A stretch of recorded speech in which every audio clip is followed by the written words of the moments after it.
What's going on, guys? Welcome back to the brand newly christened. Okay. I can't do this. Oh man, episode 2. Out I'm of already. pocket? Yes. Out of pocket. More like puts back in your pocket when you What? Okay. like stop listening. Kidding.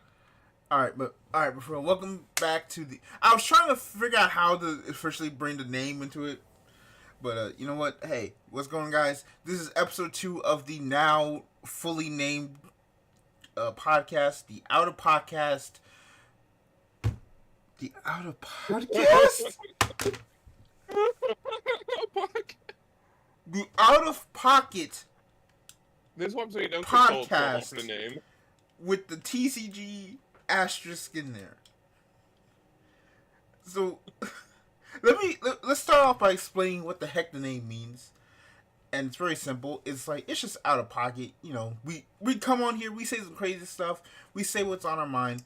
It can be out of pocket. So it's out of pocket. The reason why the TCG is in the brackets is for another simple reason. This is not just a TCG podcast. We will just have episodes where we just talk about random stuff. Like, we might have just before I started recording, I was just talking about me watching the new Beyblade season, or like Beyblade X. And I'm for the telling first him to time. start watching some Ultraman. Yeah, so I was like, might do some Beyblade and Ultraman discussions in the future or something like that. That's the whole point of the hyphen thing, right? We will talk about trading card games here a lot, but just let it known that this is not the main. This is not going to happen every time, right? It just so happens that there's a lot of stuff going on that kind of like. In fact, led to this. even the TCG episode will have some completely random discussion. Entirely for my derailing. Mm-hmm. So, that's the real reason. Welcome to the Out of Pocket Podcast. This is the episode 2, in which I have titled Build Divide Predicted Its Own Demise. I called it collab craziness, just in case. I mean, they're basically the same thing. So, what is going on? So, what exactly is entirely started this whole thing? Well, it's pretty simple. Yeah, I call it Build Divide is because, it's not in English. So, yeah, there's like 2 ways I can kind of go into this. There's I could start with Magic the Gathering. I could start with the Build Divide thing. You know what, let's just do it the way I gave you the things, right? So let's start off with, firstly, here we go. We've got. Oh yeah, the notes I totally read.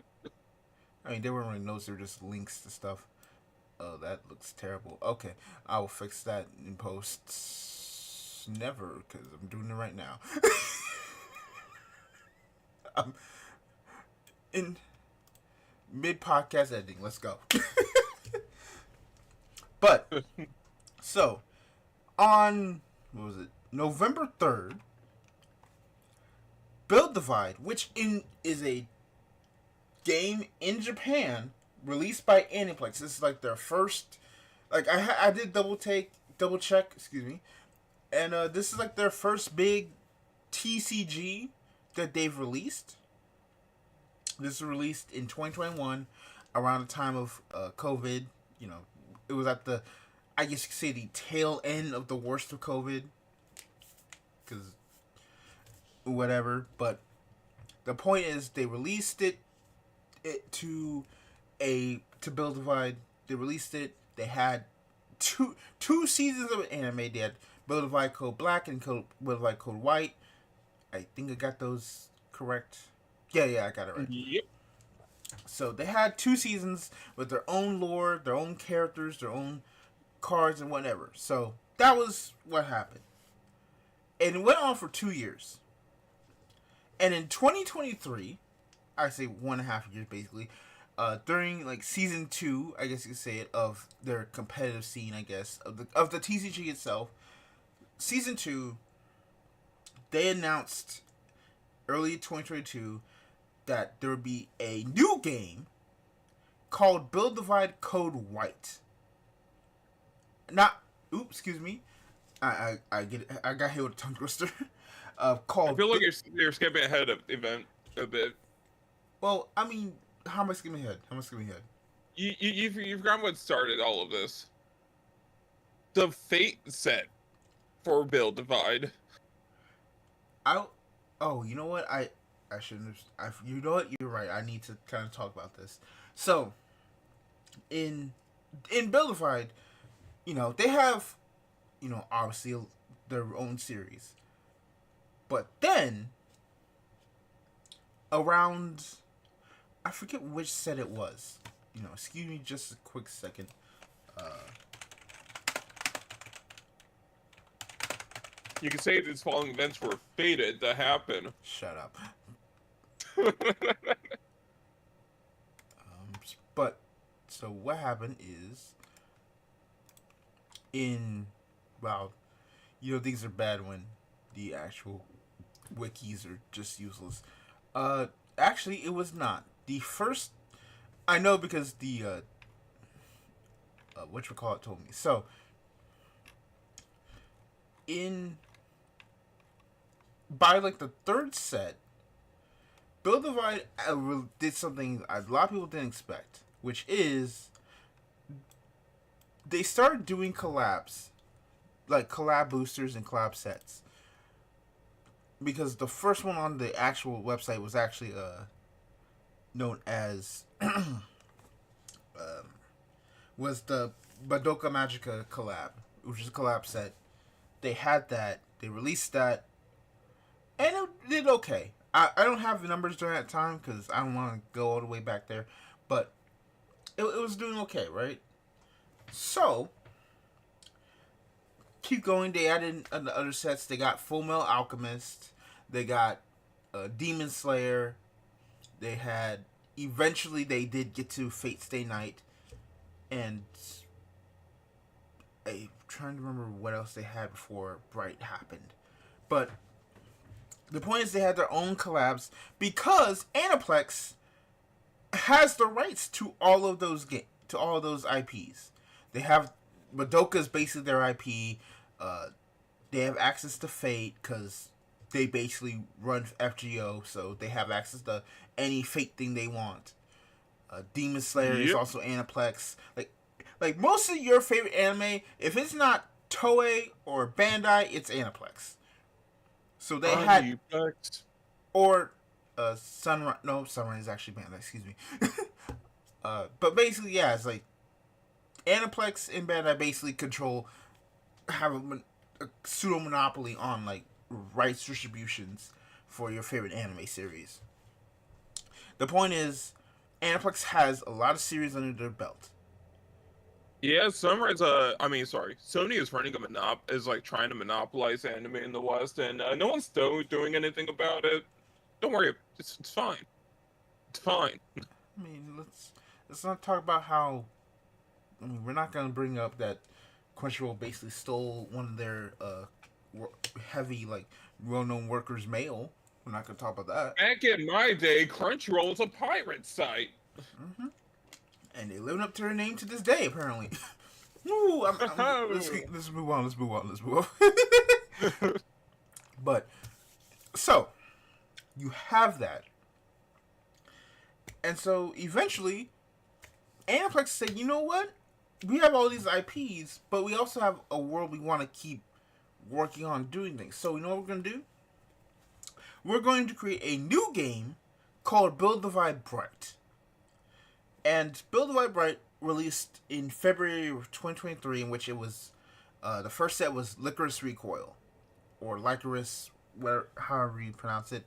And the whole point is it was a alternate version of Build Divide, where the rules were mostly the same, except they've been effectively condensed into be more friendly to new players. Because I think one of the criticisms of original Build Divide was that it was not as friendly to to players getting into the game. It was a bit more complex than I think they expected. And then secondly, it would be a game where it'd have all collabs, aka White Schwartz, basically. Would you say this formed a bit of a divide? I will kick you off this podcast right now. Thank you for the raid, Mix. Thank you. Welcome to me torturing someone by poor puns for the next hour or two, however long. So anyway, um we get to Build a Vibrite, and that releases, and that is apparently very, very popular. So popular, in fact, it basically revives Build a Vibrite enough to where it actually comes in, rotates in between like the top 15 card games, depending on the release.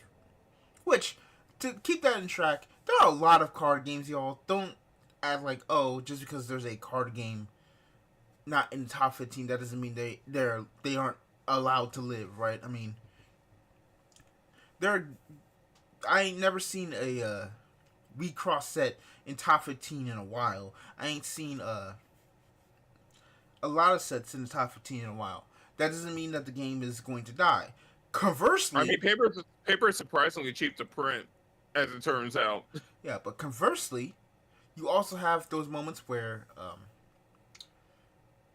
like Buddy Fight was in the top 15 in Japan at points and was at the top 10 in the West at points. And that game died out of nowhere, arguably, quote unquote, potentially. Like, I'm gonna be honest, I really thought it was only gonna die in the West. I didn't expect the entire franchise to go take a nosedive the way it did. Look, there's an entire conspiracy board you can make for why Buddy Fight died. Like, you will go. It's gonna look like a Pepe Silva board. I mean, we could talk about that. We could talk about I would say Build a Fight, the Battle Spirits, the Buddy Fight. Oh my goodness, there's like so many Big games. But basically, uh, you know, the thing doesn't matter until you see certain aspects happen or certain things happen. I mean, we can talk about games like Gate Ruler. We're not talking about Gate Ruler right now. I mean, I don't want to bring up Gate Ruler right now because no one else is bringing up Gate Ruler. Ooh, that's another part of the whole thing. That sounds like a good podcast idea. A podcast of what makes you realize a game is probably gonna die.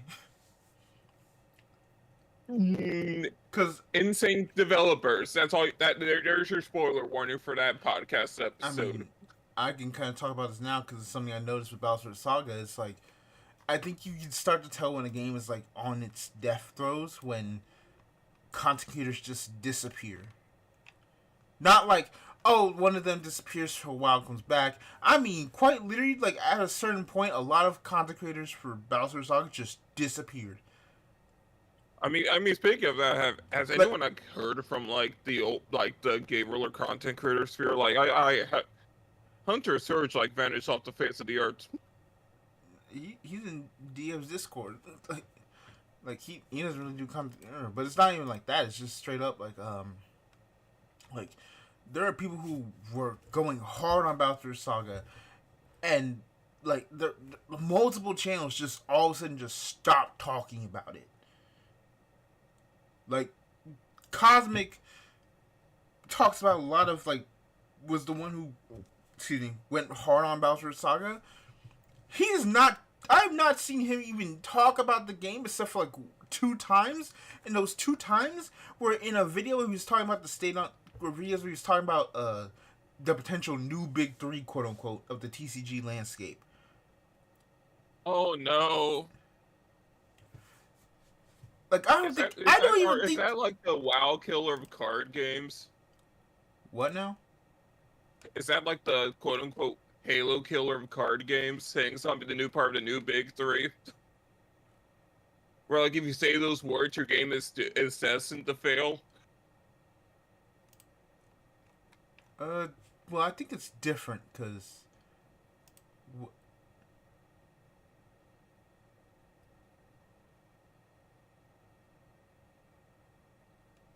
Is it? I This game has the potential to be one of the big three, oh and then my it god. crashes, perhaps it starts fading away into obscurity soon afterwards. I'm sorry. I for some reason went to Twitter in Velvet, and I got spoiled on a character reveal in Arcane, which is like, oh boy. Rip. Oh, I didn't know Izumi Kida was being pregnant. Okay, she had a child on ironically Misaki's birthday. Huh. Yes, November 1st. Neat. Yeah, that's actually pretty. That's actually pretty neat. That's very wholesome. You see what we're talking about? We will just go out of nowhere, and that's just what's gonna have to be. Nah, that's the point of this podcast. Yep. We've learned to harness the energy of Pat's crazy talk for our own benefits. Yep. What was I looking for? I was looking for something that just got hit. Oh, here we go. Here we go. So the whole point is that Build a Fight Bright came, and it came out and was big enough to keep Build a Fight afloat for a good year and a half, right? We kept going, things looked fine. We even made it to like 14 sets, right? And then I we mean, they're come unveiling set 16, but 14, yeah. 14, 15 sets. We're almost at the cusp of set 16, which is cool. And then uh November 2nd, which, November 2nd, November 3rd, we had the what is called the was it the second battle? Hold on. Let me find the name real quick, cuz I know it's like right here. I wish I could figure it out. This should be. No, that's the Aniplex website. I'm not looking for that.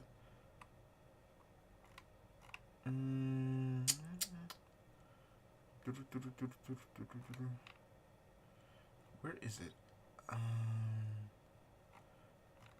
Like, I'm looking. Like, this is how bad things are. I can't even find the dang channel itself.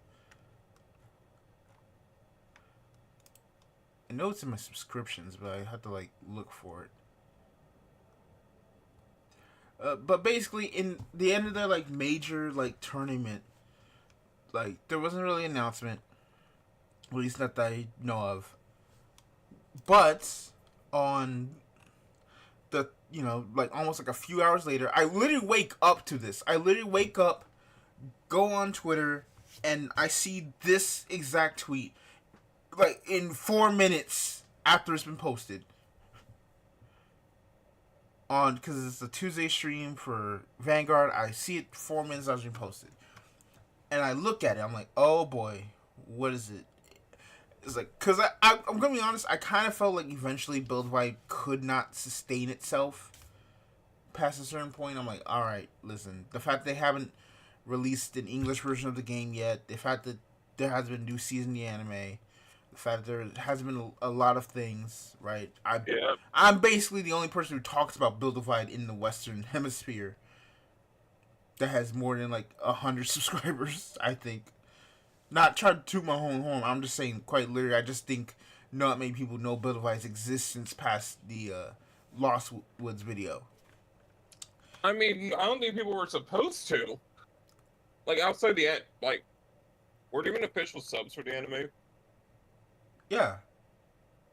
Right. Yeah, there were subs. They got like simulcast. I legitimately forgot if they were like official. I think my other issue is like also it didn't get dubbed either, so that's also another thing. It's like Aniplex, you basically simuldubed everything. How are you not gonna simuldub your multimedia franchise that you're starting to build up? I mean, why are you gonna simuldub an advertisement for something you're not trying to like release? I mean that leads to a whole different discussion about how I feel like Build Brain, Divide look, just I mean, look at this. Yu-Gi-Oh! Brain's got a simul sub, right? yes. And Yu-Gi-Oh! Was still going on. Then, Sevens didn't get simul sub because they weren't advertising Rush Jewels over here. Same logic. I mean, but so there's a difference between sevens and Go Rush, and then how. Oh my god, I keep forgetting. Yeah, they somehow dub sevens. They dub Eventually, sevens. yeah. They're about to do. They're about to dub Go Rush, like. I mean, it's timed pretty well to, Duel Links. And it's like they already said it went above expectations for sevens. Konami said the sevens dub did above expectations. So that means they had no faith, or they underestimated how people actually like the show in Japanese if they watch it again in English. It's like, oh shoot, maybe we actually I'm might have. assuming no fate. But the point is, I had a feeling that eventually this day would come where they finally say, you know what, I think it's time we finally like put Build Divide to rest. It didn't pop off like we wanted it to, and we just call it a day. I was not expecting what they were going to say though, and this is probably the most hilarious considering what happened like a week and a half prior to this. It's even more funnier. But let's actually go to the website, the official website, and let's talk about the official notice and what it says. So, notice regarding the integration of Build Divide TCG and Build Divide Bright. So, thank you for your continued patronage of Build Divide TCG. We have decided to merge Build Divide TCG with Build Divide Bright. Build Divide Bright was developed by adjusting the rules of Build Divide TCG to make them easier to understand. In order to further expand the number of users of our TCG, we will revise the current situation where two similar rules exist and integrate it into the operation mainly based on the Build Divide Bright rules. Therefore, regarding future products and tournaments using the rules of Build Divide TCG, we will proceed as follows. Development of new products for Build Divide TCG will be suspended with the release of the 16th Build Divide TCG booster, Return to Eternity, on December 13th, 2024. Official tournaments will continue until November 2025. Tournaments using boosters up to the 16th edition are scheduled to be held around February 2025. We will continue to strengthen Build Divide Bright in the future, so we appreciate your continued patronage. So, you want to explain what the hell I just read? Because Well, you see, eventually, as per the rules of the Highlander, there can only be one. And so it seems like in many a mythology, the youngest sibling that is the older one.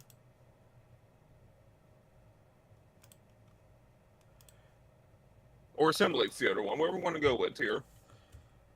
So we just got the whole ramble about Build Divide and Build Divide Bright have similar rule sets, but Bright's is easier to get into, but Build Divide has a legacy, right? Yeah. So here's the thing that is came a lot of questions I had, and this is the big one. With this announcement, they eventually said mainly based on the Build Divide Bright rules. Now, what exactly do the Build Divide Bright rules entail when it comes to card building? Well, from what I could tell, I looked up, cards in Bright are stronger at a baseline, and there's no quick timing. It's Pokemon. You're turning an MTG into Pokemon. Oh no! I wasn't. Well, I mean that's good to know, but I wasn't talking about the actual card design. I'm talking about the card building, like actual deck building. Well, I'm assuming it follows ice rules. Pretty sure. When they announced Build Divide Bright, and I know this because I made a video on it, they said you can use Build Divide Bright cards in regular Build Divide, but you can't use Build Divide cards and Build Divide Bright. So welcome to featuring the newest collaboration series coming to hit game Build Divide Bright. Build Divide. A whole new world in Build Divide Bright coming to you next month.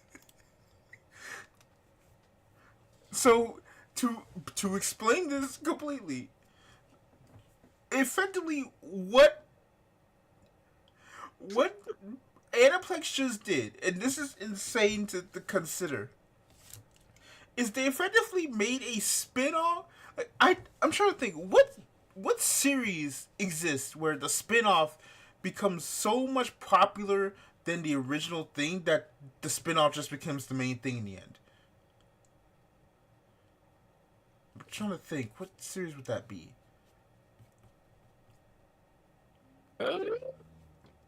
This is gonna be a bit of a reach on my part. Technically, Ultraman's a spin-off of Ultra Q. Oh my god. Oh, I know. Sure. I know exactly what I could say. I think it's more akin to how, if we're talking about like a spin-off that becomes more popular than the original, we could probably say, I guess ironically, Not say the word we could arguably say like Voltron is more popular than Gold Lion. Because I ain't seen nobody try and revive Gold Lion proper in the past. I mean, aren't there a lot of like cultural reasons for that though? I mean, yeah. Like a ton. I mean, we could also argue that Mighty like Morphin Power Rangers. that right there, MMPR got more popular than Sentai for a long time, and then they kind of evened out, and now Sentai only lives. But if we're talking about it at the time, I don't want to bring up that pain. I like how Green Rangers was just like a run of the mill kind of mid average season after the absolute banger that was Jetman, and then like the West is like, oh my god, yeah, you give me more of those suits. Oh my god, I'm loving MMPR stuff. It's crazy. I mean, back in the day, ain't nobody seen none of that before. So But I can go on a whole other rant about like 5 dudes in the basement controlling the entire like Western import industry and you know what? making all of us believe we had a good taste for like years. I don't like what that implies, but I'm gonna basically say we could also do another video on Power Rangers. We could do that too. The point is that a lot of what makes the point is Build a White Bright basically became a effect. I guess what I can probably like determine from a lot of things that Bright basically you call became Bright a shiny beacon for the franchise. more like the life jacket that saved the entire franchise's neck. And then when they finally get out of the issue, the life jacket didn't like inflate so much it chokes out the person it saved.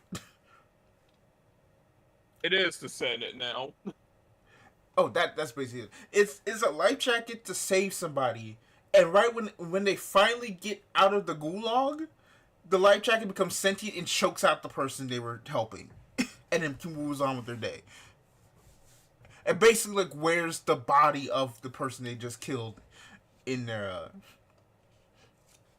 as their actual person. It's like, what just happened? That's probably such a bad analogy that went south badly, but I'm sorry.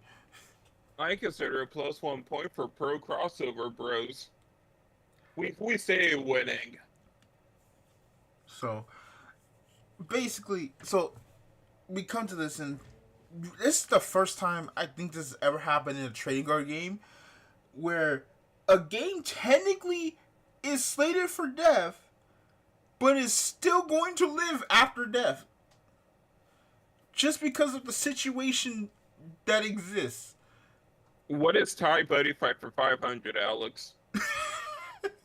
Basically, except the difference is Thai Buddy Fight is made by people who effectively just got the license and Rishi is like, hey, can we at least just do this in Thailand? Can we do that? Listen, please. Cool. Okay, we good. I mean, y'all don't want it. Probably y'all actively hate it. We could talk about Buddy Fight for ages, bro. But the point is, The top new original TCG made in Thailand, future card buddy fight. but the point is, Build-A-Fi died. Build-A-Fi is gonna die on December 13th, and technically will be finished in November of 2025. But it will still live past that because Build-A-Fi Bright will still be ran, at least for the foreseeable future. Which now brings It's me like to the the. one twin will like absorb the other in the womb. It's kind of like that. I mean, no, it's more like it's more like It's a simulation of some form. yeah, it's a simulation.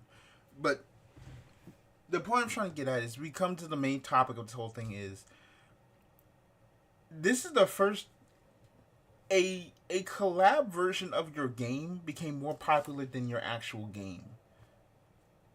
What does I that? mean, don't tell Vanguard fans that Weiss is the actual like golden child. I mean, I think anyone sane kind of knows that. I just think everyone's like, we want. I think people. I think it's less of, people know, and more of we want Vanguard to be the golden child. Like we had waste. We had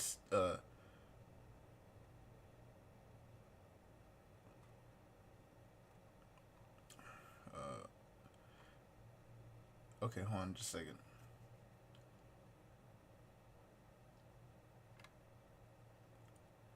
Weiss is like the pretty chill first child. Vanguard's the middle child that peaked in high school and just went hard on the drugs at one point. And then Buddy finds that, pretty cool youngster, nice upstart, has some dreams. Too bad about that car crash. And then what are Dragoborn and Luck and Logic? The stillborns? Yeah. Oh my god. That's another topic.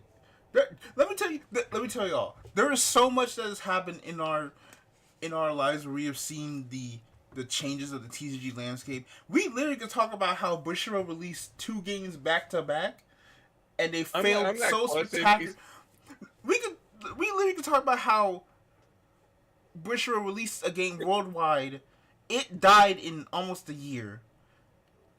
Then the English released their own version, their own game.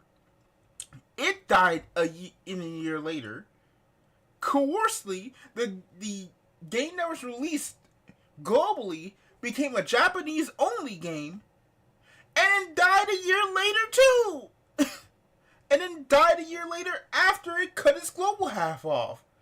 So, like, here's how this podcast is going to work in Like, the future. this- I'm kind of like that NPC in the starting town with, like, an exclamation mark over his head.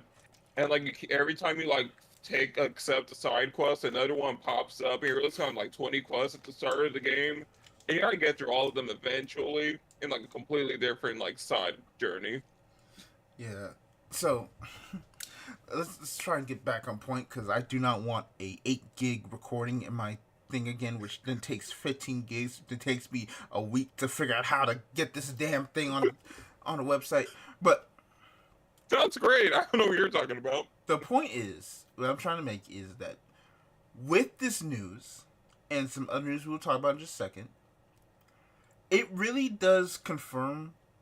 It does 2 things. One, it basically says that to me, we are almost past the point of like these big industry, like TCG landscape industry dudes releasing new IPs into the wild and then probably doing decently well. Yeah, Disney was right. It's all about recycling IP, actually. Like Disney won. They were right. Like, Unoriginality is king. Like Build Divide had a lot of things going for it. It had its story was written by the author Kakaguri, who is also part of the Beyblade X team. Now, the game was designed by the same designer who did Vanguard and Weiss. It has Aniplex, who again, might I mention, is basically the Sony to Bandai's Microsoft. If we're talking about the gaming industry aspect right here. And then Bushiroad's Nintendo if they just got off a bender. But Nah, I'm pretty sure it is Sega at this point. Let's be real. yeah, Bushiroad's probably Sega. But then again, Sega has improved itself, so I hope that happens. Let me stop. This is about show here. Which word is Sega? It's like Sega didn't give up after the Dreamcast. Still kept releasing bomb after bomb. We'll get one eventually. Okay. Man, the Dreamcast 3 isn't going to save your company, Sega. Oh my goodness. Okay. But the point is, like, this is the first, big IP from a big company like Aniplex, right? Who has a bunch of good marketing, has a lot of things going for it, has an anime on television, right? It basically does the same way, like, it basically is like Vanguard. It is set up like Vanguard is. And then it theoretically, technically, for all intents and purposes, it bombs. It flops. And then it got crossed out earlier than we crossed it. But the difference is Recross is still alive. Build Divide is not. Exactly. But here's the point. Again, Recross is out before Build Divide. Basically, when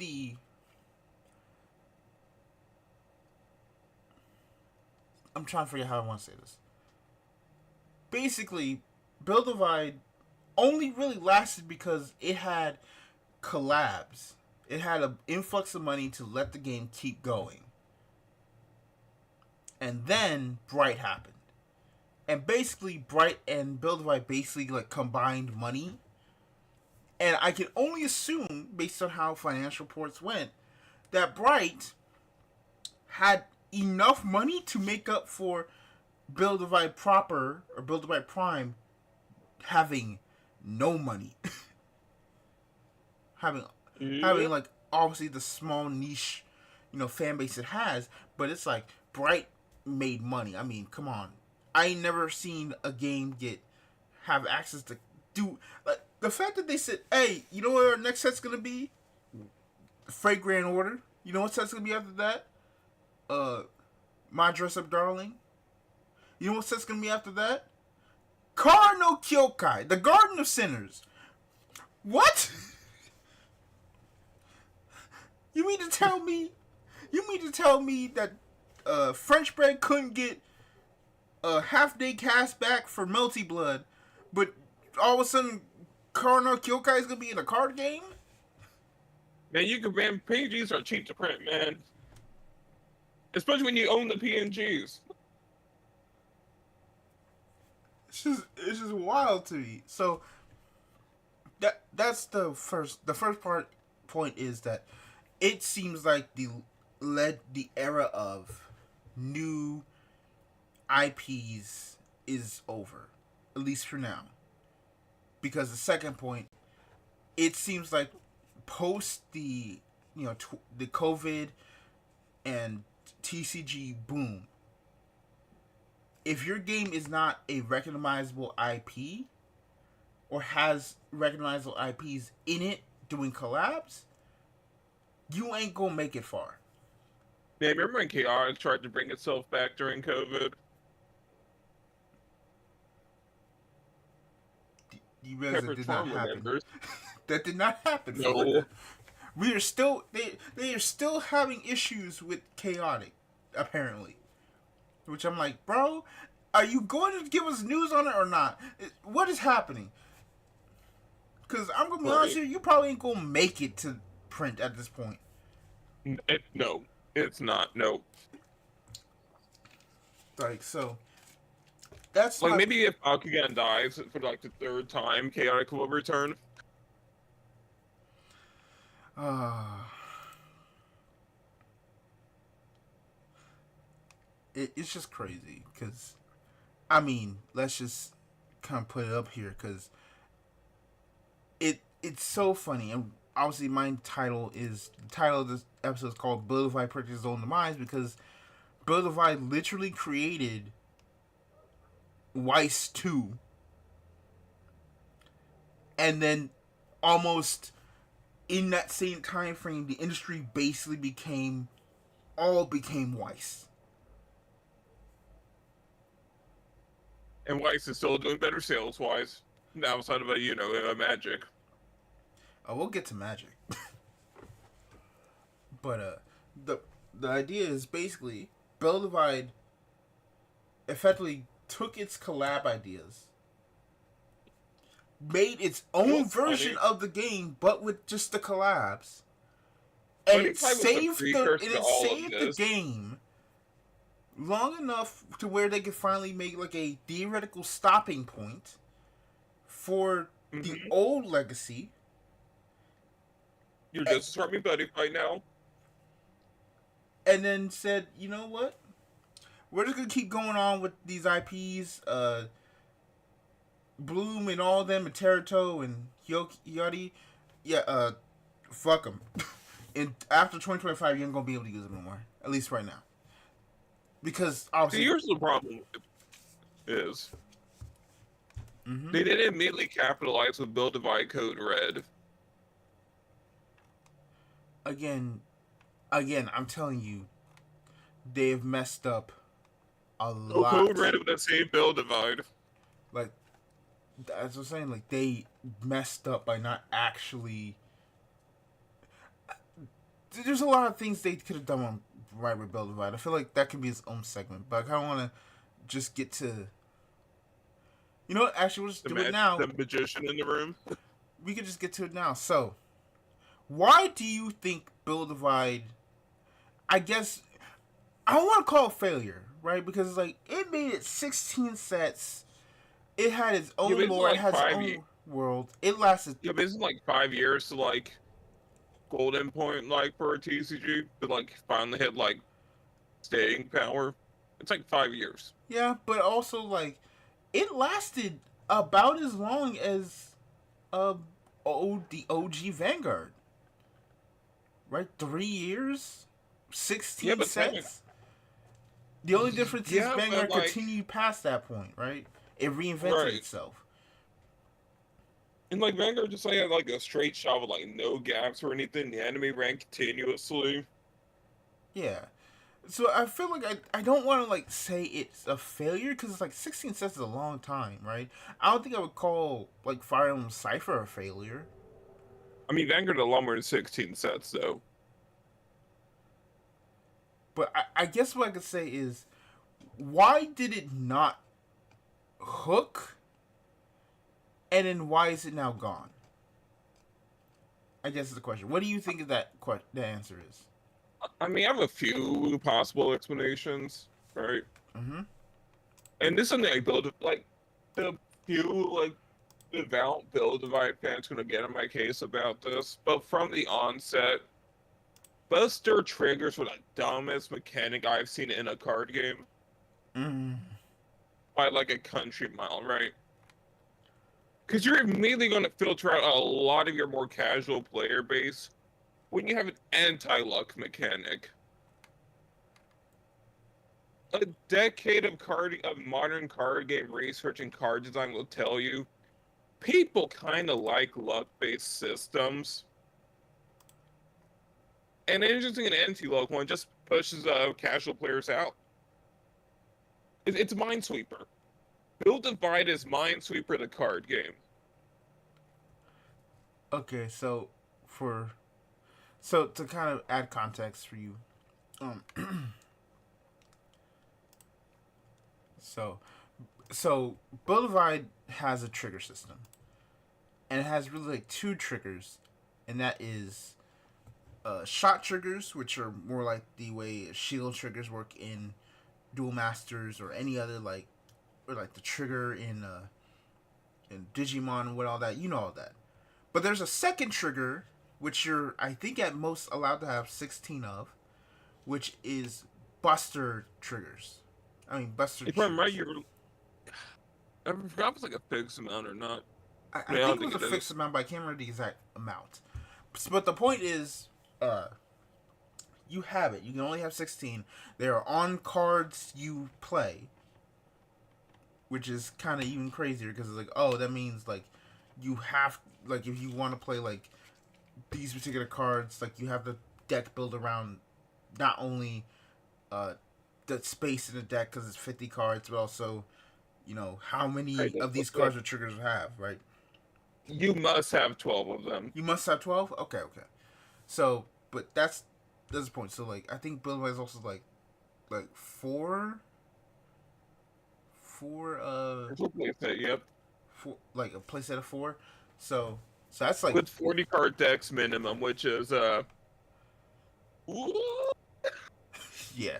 So that's another case. But also Buster triggers effectively when they activate by when they get hit crushed by the shield gets crushed, life gets hit, they activate. And what they will do is when you activate a Buster, you have to take an additional damage. this can chain. Yes, and it is chainable. So you could, if things go horribly bad, potentially Theoretically, potentially on one single attack, and this is like very, very like things have to go horribly wrong. Like you had to have forgotten to shuffle your deck before you put it on there. you Like must be the king of clump. you could theoretically lose all your life from a single attack. If things are that disastrous. And now you're People just want to complain about the over trigger in Vanguard, and then say Buster triggers are fine in the same breath. that's not true because no one knows Buster triggers exist. True, that's Like over here. like when everyone knows about the over trigger, everyone knows about the over trigger, right? Because everybody, people who are in the TCG landscape have heard about the over trigger, right? If you've been on an MBT stream, you've seen about the over trigger. You more likely understand what the over trigger is. If you I did not. I mean, I gotta see a MBT play Vanguard. That seems like it would have been hilarious. it would be nice, if it didn't cost $70 to do it. But that's not the point.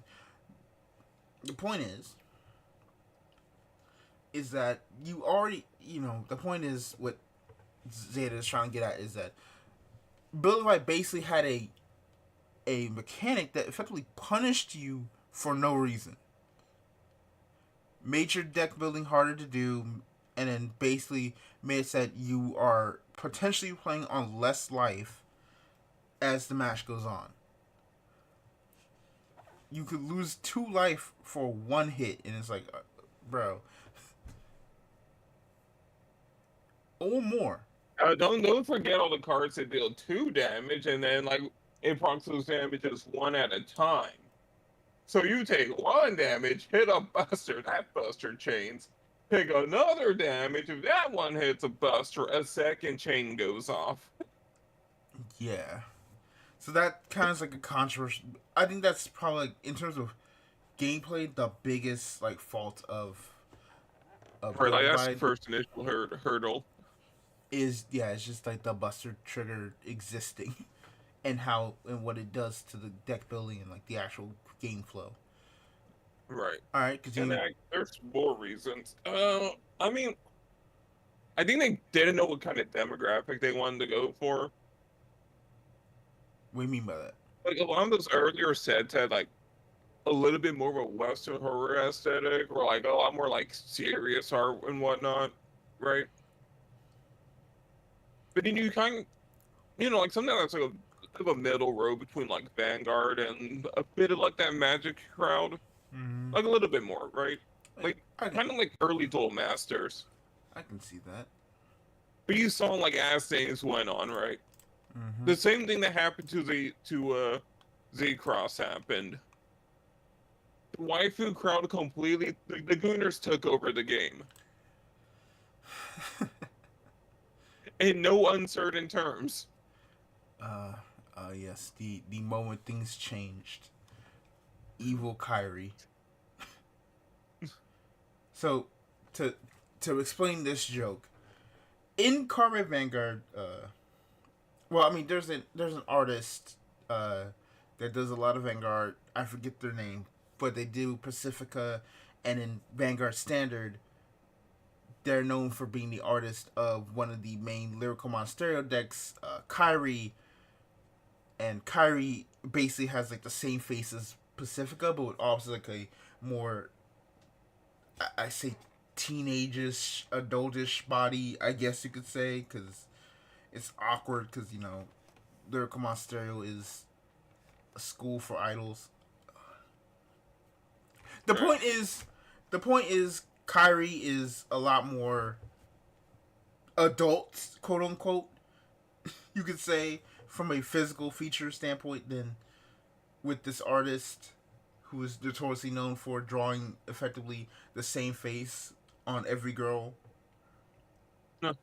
And why this is important is, I think, was it set 3?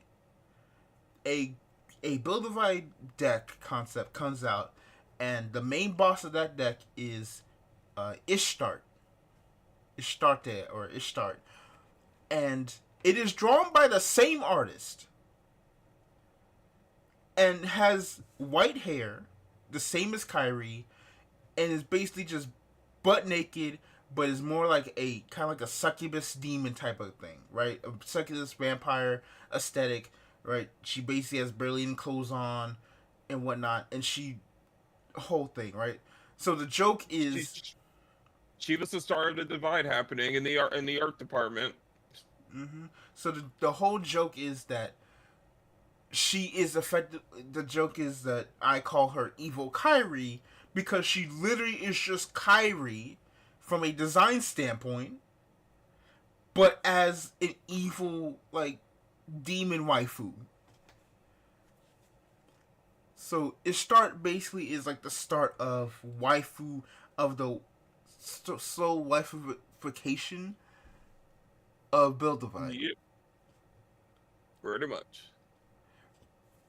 which Which I mean, you're going to start filtering out a lot of people. Like, how many people mention Z Cross that much, right?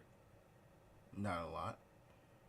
Even we cross players look like mature business dudes in suits compared to the cross players. I mean, listen, Let's see Cross has something different from Recross, in which they literally have cards with towels on them. I'm not going to say do it on stream, like on the web browser that's on your screen right now. Google Zechs Ignition. I will not do that. Exactly. See, he's not going to risk it. That's all the proof I need. listen, listen. As long as I don't get the freaking what was it, Fantasia Bunko White set, which literally has some of the most degenerate stuff on it. I still can't believe that set happened. Like I was like, oh, it's like what? I literally saw some characters like, why do they feel familiar? And I was like, oh, this is not Oh bode no. well. Cause okay, here's a terrible story about me. Back when I also was like watching like seasonal anime on consistent basis, which was back when ReZero had started airing. Right, one of the shows I think that was airing around that time was it Masou Gakuen Hybrid Heart, which is an ecchi, but it's based on the usual ecchi based on light novel, right? And I The was like, seasonal swap, yeah. I was like, Oh, I just want to see. I didn't know what it was, but I saw episode, like couple episodes, and I just saw the most like, whoa, okay, I can't watch this at all in public. See, you're a coward, all right. I saw all of Valkyrie Drive with the bros in college. You what? Yeah, all of Keijo too. You're weak, Zechs. Keijo is different than Valkyrie Drive.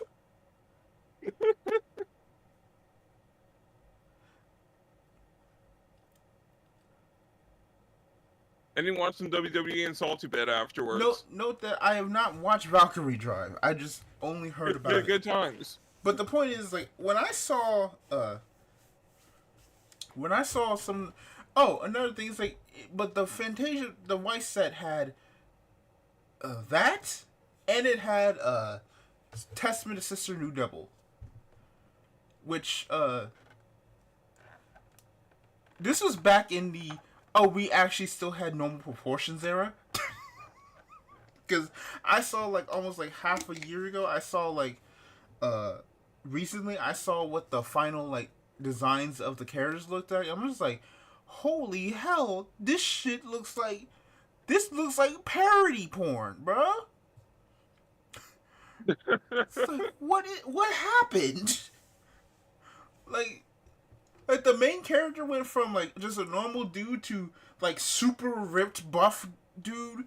The girls went from like normal size to having like X cup titties, and their clothes literally cannot fit on them no more. And it's just like it really just became porn. It was like, what happened? The artist found a way with the draw with zero hands. It's like, bro, what happened to this? Now, and I found out like, oh, that's the whole point was like, oh, it was a plot point. It's like turns out because of the connection they have, because the lore is like some like they are connected to people. It's like as time goes on they become more ideal, quote unquote. He started drawing Gonzo fan art of his own characters and made it canon. That's it. That's the end of that discussion. Yeah, we're just gonna end this discussion here. I think we have ruined everything about the next 5 minutes. This might not even make it onto the podcast if I want. So, where were we? Oh no! Oh, we ain't gonna make it to episode 3. We are an hour in, and we just talked about the most out-of-pocket gooner material imaginable. It's fine. You can put wherever you want on YouTube these days. But you were on like the second point, right? It's like they didn't know what they wanted, and then all of a sudden the waifu started. Right. And then like I guess the third problem is like no anime momentum. Like even like Busher talked about with Buddy Fight, right? Like you need to have an anime. Yeah. You need that push.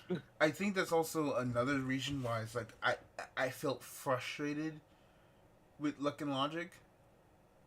Cause like Luck and Logic had an anime, right?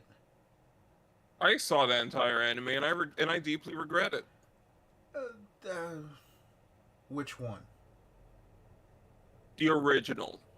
I didn't regret Luck and Logic. It was bland. Is I guess the biggest problem. I think the problem with Luck and Logic was that Luck and Logic, the card game had its own had the lore, and it was basically going to be set up in the story. The problem is I didn't realize it until Set 2 dropped. The anime was working on Set 2's lore, on Set 2's storyline. Like episode 1 of the Luck and Logic anime, it literally says, "Yeah, this is a sequel to a much cooler anime. This is a much more boring sequel to a much cooler anime. You're not gonna watch." And I'm like, Yeah, basically okay. that is, and I'm not even joking. That's basically what happened. Set one of Luck and Logic, was it set one or set two? Set one of Luck and Logic. No, I think it was. I'm trying to remember what set it was. It was like it was set. It was like set two or three. But like Right. set one basically had nothing to do with how we connected to the actual anime until set two or three. Yep. And so it was like, wait, so it just had an anime disconnect. And then it happened. Then the game died. And if for some reason somehow they decided to still give it a dub for the anime. It said, you know who we should get for our main character? Nate wants to battle. Let's get him. And it's like, huh? Like, I mean, that's a interesting choice, but it's like, I ain't never heard this man voice act before, and you're trying to get him for a show that doesn't exist? Like, we out here doing training now? And no offense to Nate, just, you know, it was just weird that the dub even existed to begin with. Can we get Prosy to either voice the next the Yu-Gi-Oh! Rush protagonist next? I mean, we almost got Johnny Bosch to voice Yuma. I would have watched that. Zechs was good. I mean, the problem is also that we would also have Vic Mignogna as Shark, but... Oh, never mind. I'm out. Dream said. Which is so weird, because, like, I don't know if it's because I grew up with the Zechs dub the way it was, but it's like, I listen to it and I'm like, damn, is this how it feels for, like, people who don't watch dubs, that dub haters feel like? It's like you just listen to something that doesn't, like, feel right, and it's like, ugh. Again, no offense to JYB. He's the GOAT. He is the GOAT for a reason. I mean, I like this dub in the newest Ultimate, But it's just show. like, I thought they did a good job. I mean, I think it's just because I had heard Yuma throughout the whole series as his main VA, that hearing Johnny Bosch in, like, the, like, normal Johnny Bosch voice talk about Yuma just didn't feel right. You know? Yeah. But go back to on topic again. Having Build Divide being this multimedia project kind of didn't. It's kind of the same thing with I guess you could say with Vanguard now, which is like they wanted to go back to the seasonal segment of having a bunch of having anime go to a storyline stop and go to storyline stop and give the anime time, which honestly completely fair, true. That's what you should do. But You can't pace larger story arcs with it. I mean, but the difference is that Buildify ended in season 2. Like Code White ended the storyline, which, you know, again, Code White was actually pretty good. I like Code White, yeah. But it's like, I feel like you could have done more. I feel like there's a lot of, you know, story bits and lore that could have been delved into They literally set up code. They literally set up Code Red in like the last 3 episodes and did nothing with it. Yeah, it's just like we could have gone further. We can go further, and they didn't go further. Like, I look at Shadowverse and kind of Shadowverse Flame. I haven't watched them yet, but it's like one of the things I know is like they take breaks, like every 24 episodes. 24 episodes, they have like a season off, and they come back, right? Yep. And it's like, that sounds like a good pace, right? Like 12, 24 episodes, take a break, continue on, take a break, continue on until you're actually done with your story. And Shadowverse, granted, Shadowverse can do that because Shadowverse is basically working on original cards, right? It also has FU Grand Blue money. That too. But it's like, it's like, that I think is the perfect way you can do like a card game anime, which is like, there's like, you write your entire story out, make changes as time go on to make it flow better, but obviously take breaks in between, right? That the enemies have time to go see their family and not have a blue lock situation, you know. Yeah.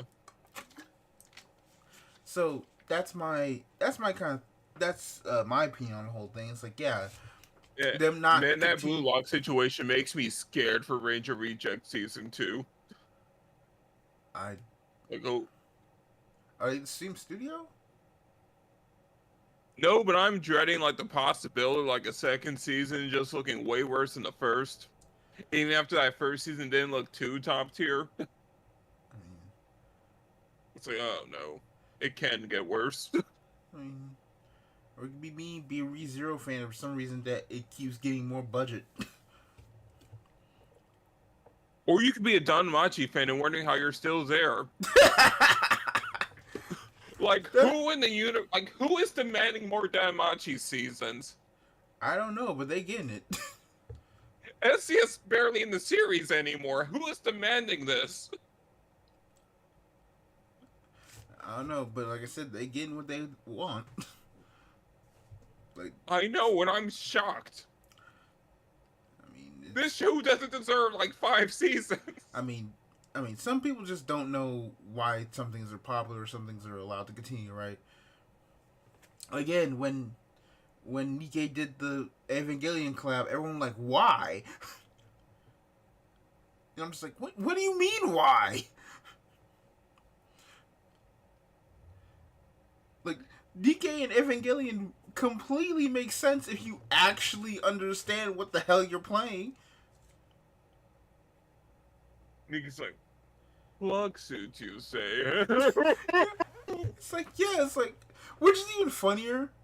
I mean, the CEO of Shipped Up basically went, oh, yeah, no, I'm a huge Ava fan. Asuka's quite literally his favorite character. Like, there's actually like a legitimate, like, he's also a really known artist, so it's like his one of like all art stuff's kind of gone off of Twitter and other places now, but like I've seen like an image of Asuka piloting the Ava, and I could show it to you. It's like you could tell, like, yeah, no, bro was cooking. Bro was a huge. I mean, fan. I don't want to be that guy in the room,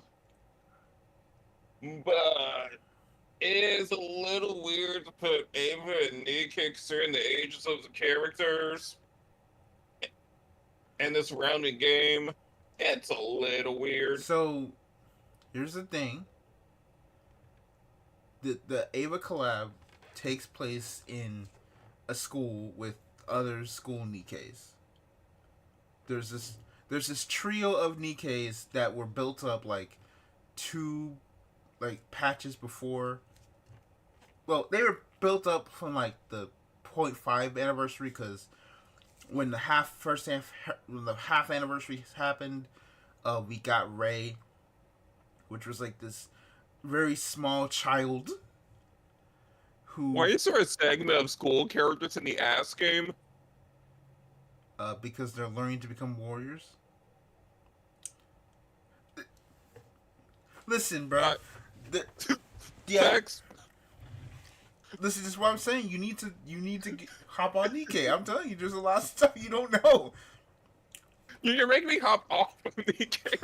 No, but the point is, I'll put it like this: the only the teacher, only like the main teacher, and the two supporters, which are graduates of that school, are the ones that are like sexualized. Like, okay. The point is, Nikkei has obviously the gooner bait, and then they have like regular people that have like regular people with regular clothes. I've not seen the regular people in like months, man. And this is why we're gonna do that stream, okay? All right.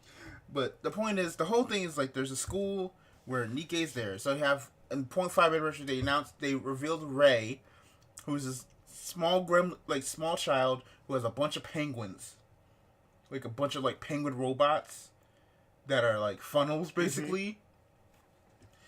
and she had that. Then like during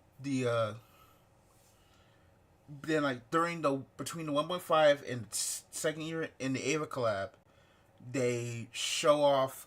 They I think it was like in like certain events they have characters, uh Ein and then Zwei show up, and they're part of this trio of the squad trio.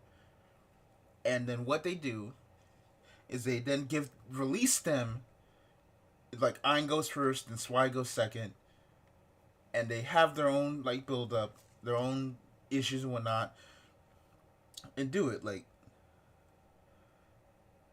And then almost we have like one patch after that. Oh no, what happens then after that we have the summer event, and then after that is the Ava collab, in which those three characters basically team up with Asuka, Rei, and Mari to fight I think it was it the second Angel? I'm trying to remember which Angel it was. It was the Diamond Angel. Yeah. Like a alternate version of like the Diamond Angel in Evangelion. Right. So, Angel number 5, yeah. Yeah, 5. So that's a whole thing. And it's like it basically is just a love letter Ava, and it's specifically because it's the only storyline in the entire game that gets 3 parts. Every other like main event gets 2.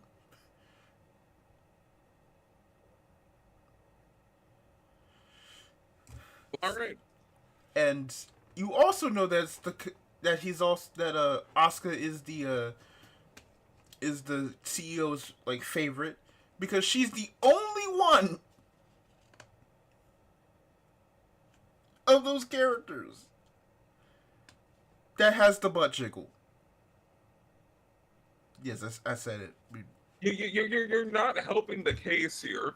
I'm just saying Mari is a sniper, so she doesn't get, she doesn't really like, you don't see a lot of the booty shot. And Rei is a heavy gunner. I mean, I kind of just wrap back to my original point here. I've ruined it all. I'm sorry. You're giving too much credit to the Nikkei, Stellar Blade, Destiny Child guy.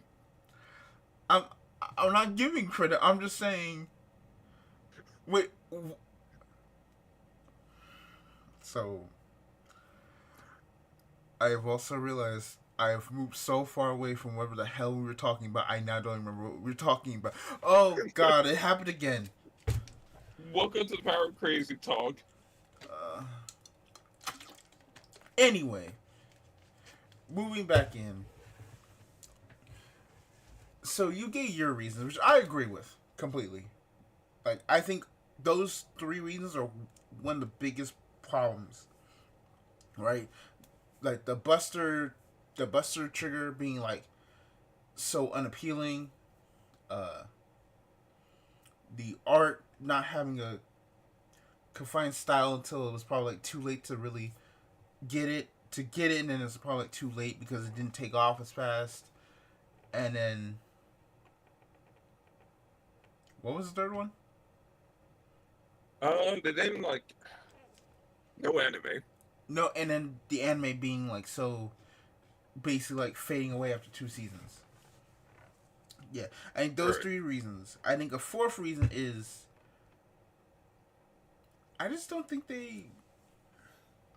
I think the 4th reason is simply, I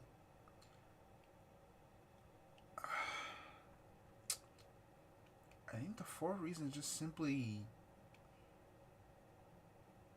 I just think there wasn't a potential for it to be this multimedia thing if they had actually probably attempted to try and localize it in a global way. Because again, it's Aniplex. You have the money to do so. To try and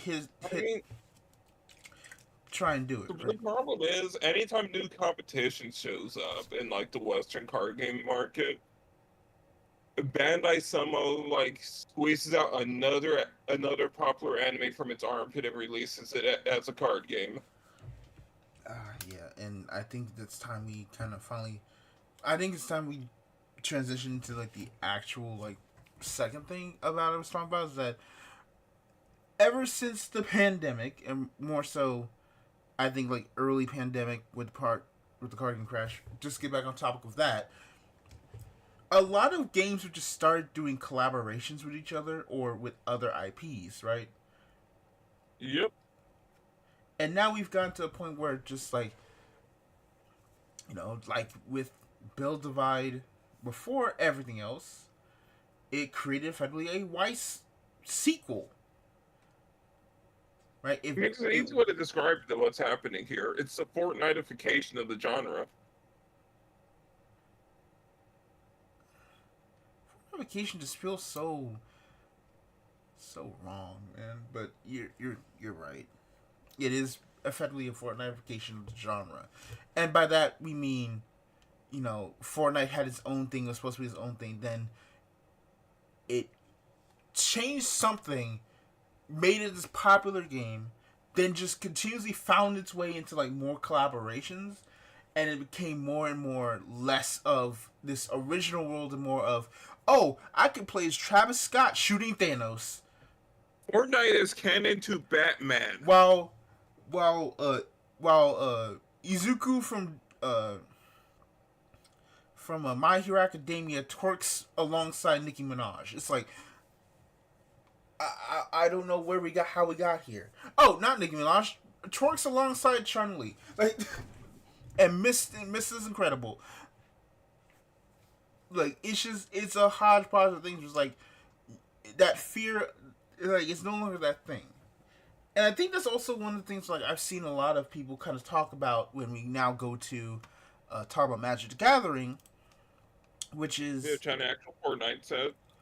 I mean, collab. no, it more of their fear for the worlds of these games because, like I said, it feels like the original IP is dying, and if it isn't like a recognizable IP or it's been grandfathered in, but say like a Battle Spirits, uh, Duel Masters, at least in Japan, or say Yu-Gi-Oh, Pokemon, and Magic, kinda, which we're also gonna get here in a second. Basically, you're not gonna blow up as crazy, right? I know we have like Grand Archive, we have Flesh and Blood, but those Is Grand Archive actually doing that well?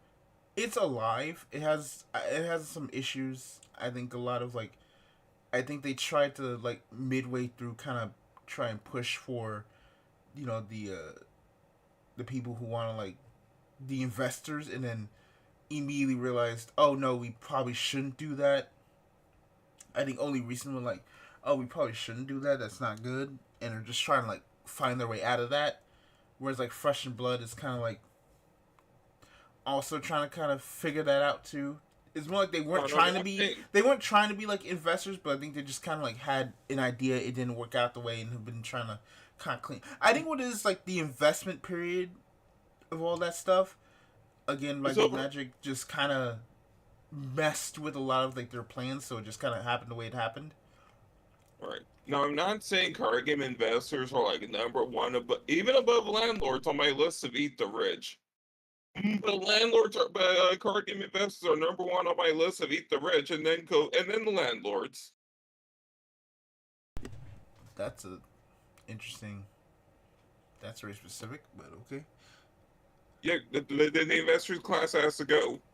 So, I want my card games affordable. I mean, same. So here's why another thing's also for. So a week and a half ago, they're at MagicCon, which was in Vegas. I think also Worlds was there too. They were doing their World Finals. They announced their outlook for the next year of Magic the Gathering. And hold on, just one second.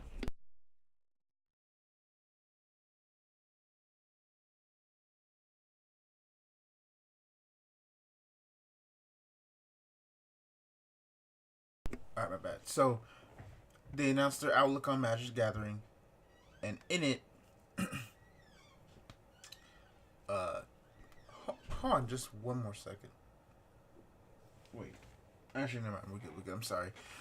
So they look at the Magic Gathering and they announced um, that uh, starting with Final Fantasy,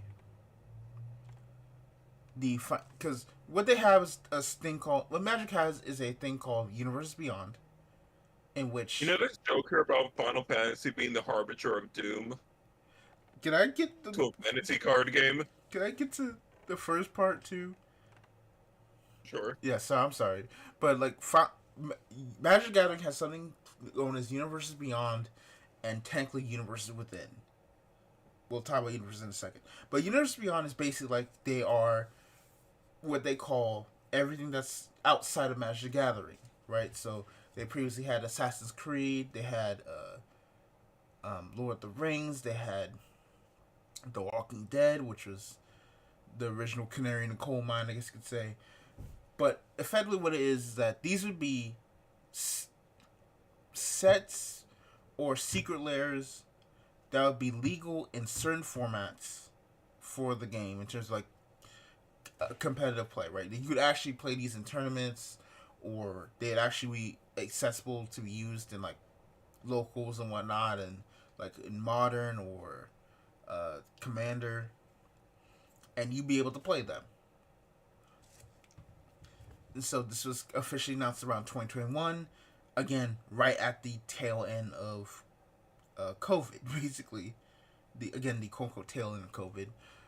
But what it did is that when they said this, one of the things they said is we will never, because we want to at least preserve the identity of Magic Gathering, we will not have Universe Beyond be legal in Standard. And I think one other format, I think. Um, let's see. Um, so So the point is, they said, hey, as long as Standard, which is our, flagship format, or at least was supposed to be our flagship format, will go on, this will be what happens. So it will be untouched by Universes Beyond. So imagine everyone's surprised, and this is very much a thing because Magic players. Hold on a second.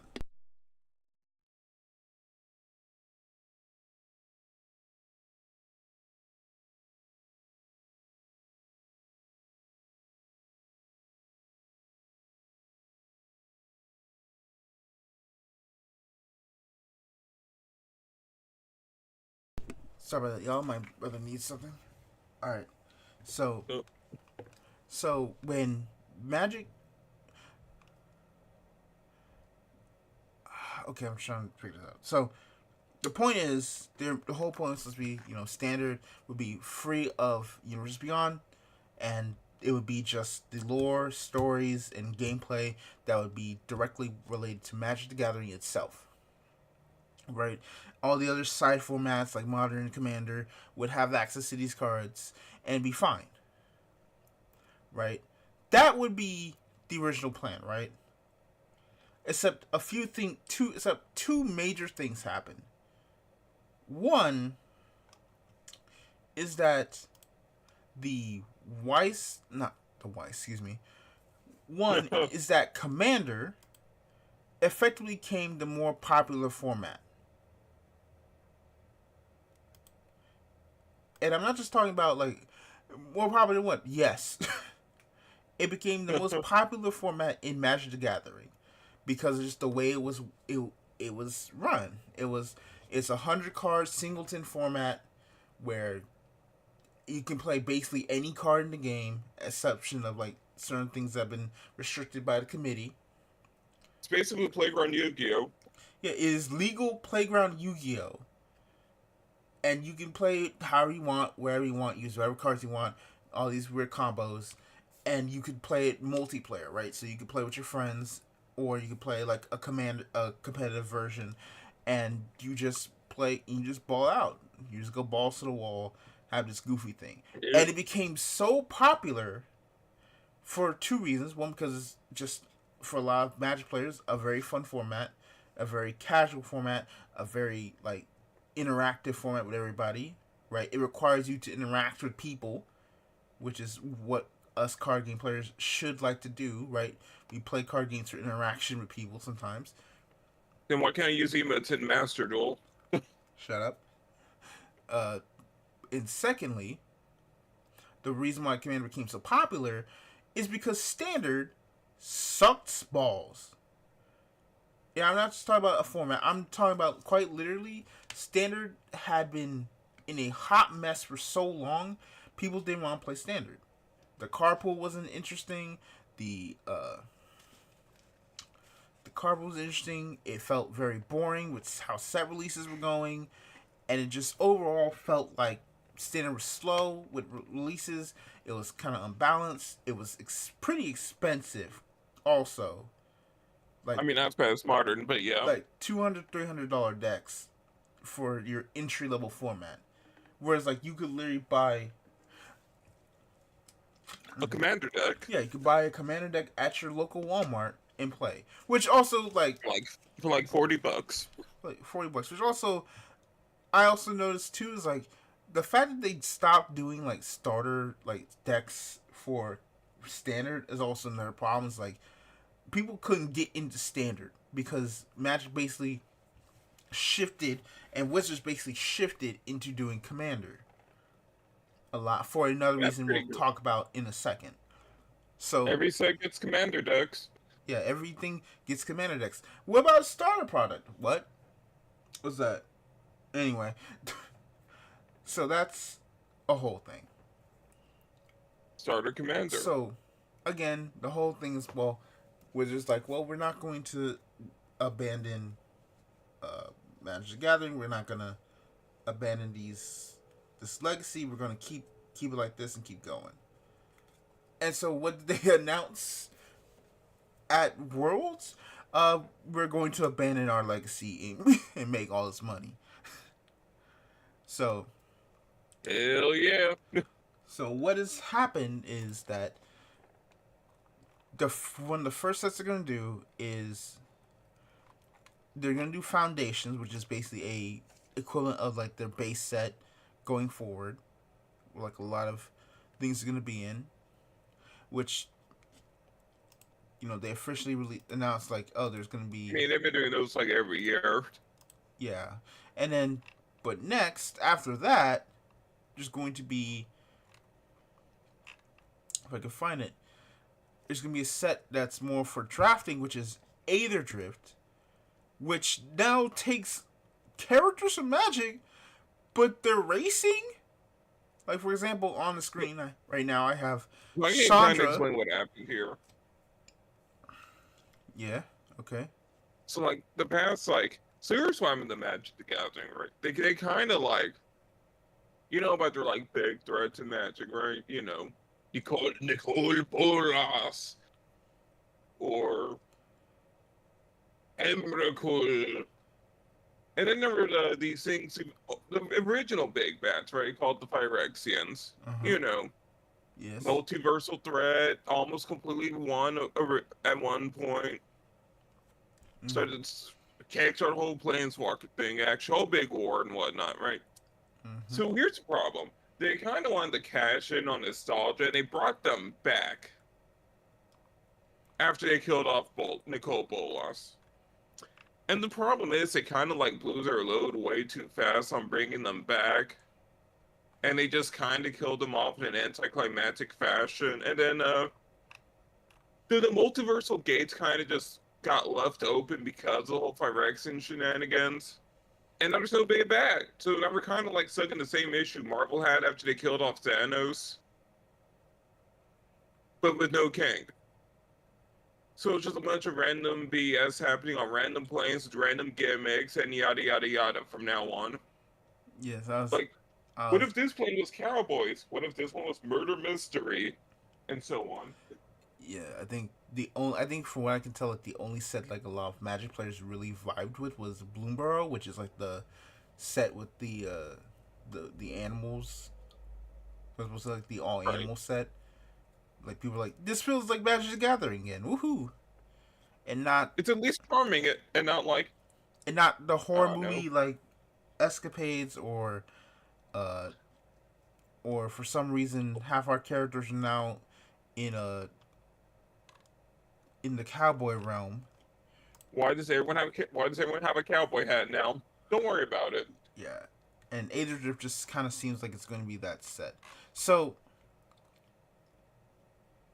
Ah, yes, the steel ball run of Magic. so here's so obviously the thing is here. So they put here like why bring Universe Beyond to all formats, which is what they're going to do. So in 25, starting with Final Fantasy, every Universe Beyond will now be legal in every format, meaning that the promise they said in 2021 is now null and void. I mean, I saw it coming. I mean, Like once that Lord of the Rings said sold, so like I was about to get to Lord of that. the Rings. Oh well, sorry, I'm a mind reader today. Go on. But yes, the point is what the other thing that changed was that Universe Beyond sold hotcakes, and the real like first off the whole one thing was like The Walking Dead was the first set that was being legal from a Universe Beyond thing, because Universe Beyond and like all these like collab things weren't really legal at the And all time. of them are just reskins. Mm-hmm.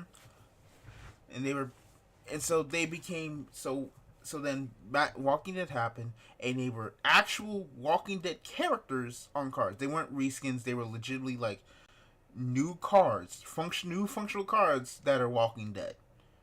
Like you could play Yep. Daryl, you could play what was her name, the Black Samurai girl, and you could play Michonne. Michonne, and they were legal in Magic the Gathering. I think Modern, I think it was. Modern Commander. Yeah. All right, so you had that, and so then you get to so that happens, right? They're not completely good, at least at the time, but the idea for a lot of players was like this is a mistake because what if they become good later? And now, oh, well, they were secret layers, which secret layers basically like made to order sets, which is like okay, once they're done, right? There's no reprints and everything. Which then they said, oh well, we want universes within, which will then reprint those cards and make them available. And so Yep. far, what I know is that they've done it for a few cards, but not a lot of them, for making the universes within. Which now we go into why we bring up the whole thing is the final thing is then the Lord of the Rings has the One Ring, which is a very powerful card, and then there's the obvious One of One Ring, which is a altart, which there's I'm only one still copy mad. of it. I am so mad. Post Malone is the one that purchased it. I mean, Like, I don't like celebrities having one of one things. All right. it's just spite for the rich. Okay, it should be at like a local game store, maybe with like some security system around it, but like an attraction piece, right? And not in like some rich dude's mansion. I mean, it's eventually going to end up there anyway. It's just we just expedite the process because Post Malone's an actual like Magic fan. I, I like, no, like say if who's like a big say if Kendrick Lamar is a Carbate Vanguard fan and he's like, hey, there's this one of one uh like now Inabe artwork alt art. He's like, hey, I want that. He might cop it. Kendrick Lamar might theoretically buy Inabe now. You gonna be upset that he has that? And he's a no, I'm not big different, Vanguard player? right? Or you. So I mean, listen, even different fight would not pass up $1 million.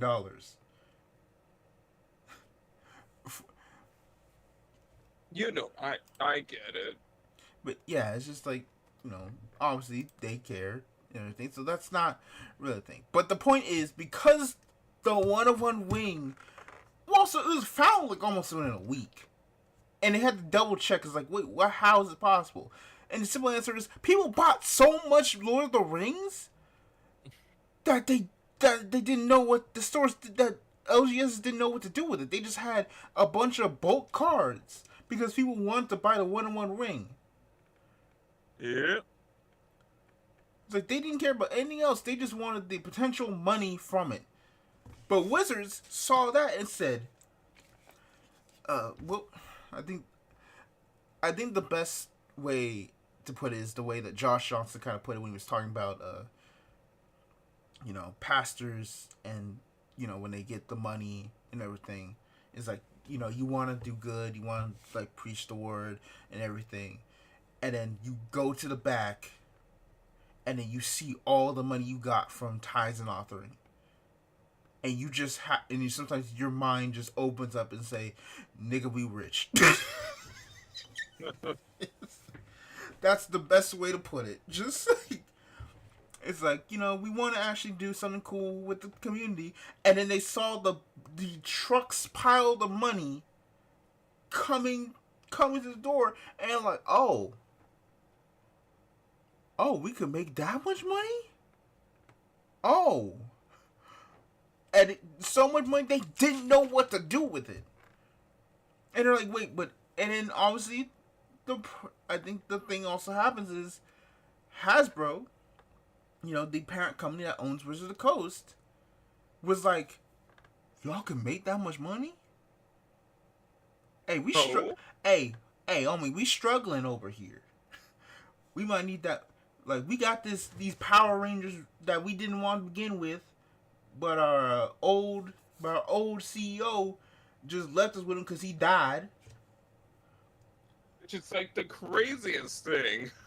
Like, that's a whole different discussion story. Bro actually got Zordon. Holy. It's like, we got it. We don't I'm gonna make the Power Rangers and poof. We don't know what to do with it. My Little Pony ain't doing too hot. Transformers is fumbling. We had to cancel Earth. We're gonna have to cancel Earthspark. We might have to drop this Transformers one somewhere. Listen, bro, you the only one who... knows what a strawberry shortcake is. Shoot, I forgot Strawberry Shortcake was a Hasbro project. Exactly. Like, board games ain't going too well. Like, we need y'all to pick up the slack. Man, they could just release something that's not Monopoly.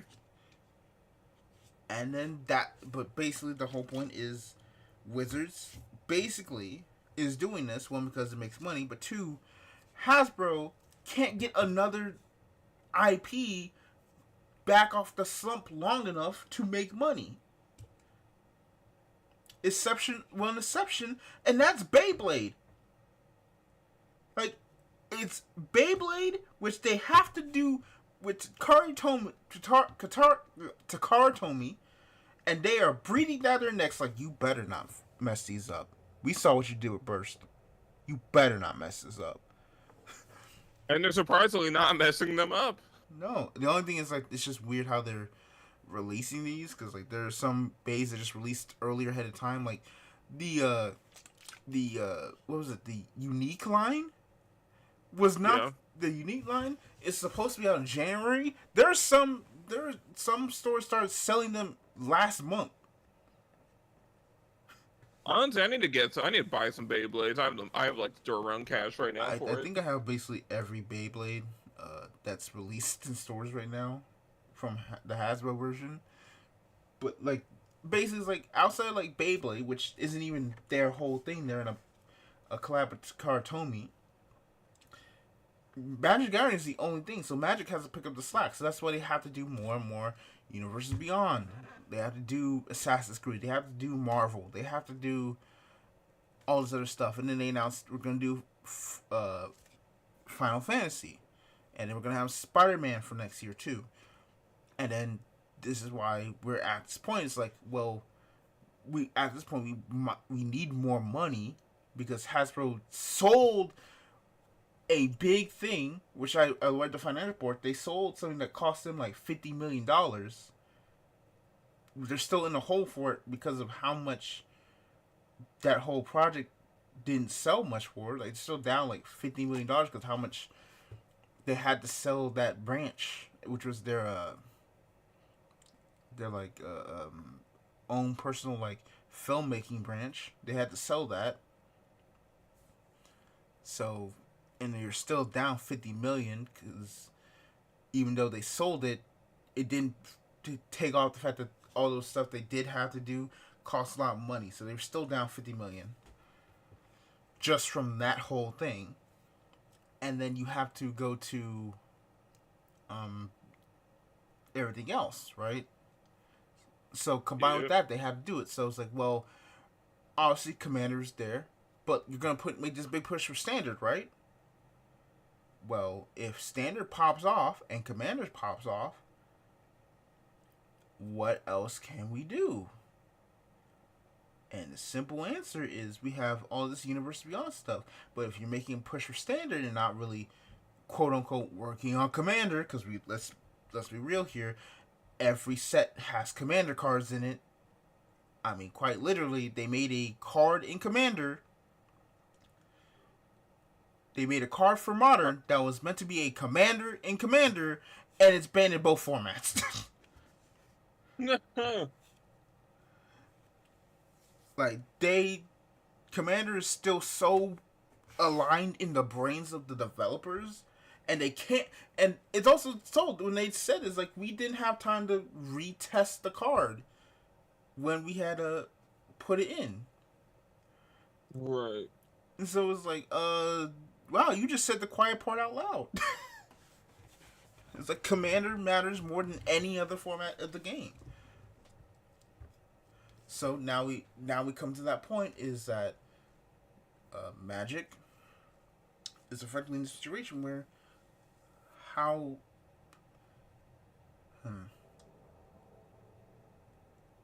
yeah. So Wizards like, well, if you're gonna focus on Standard, then the only way we're gonna make money if you're not gonna focus on Commander is if you make Commander, if you make the Universe Beyond legal and standard.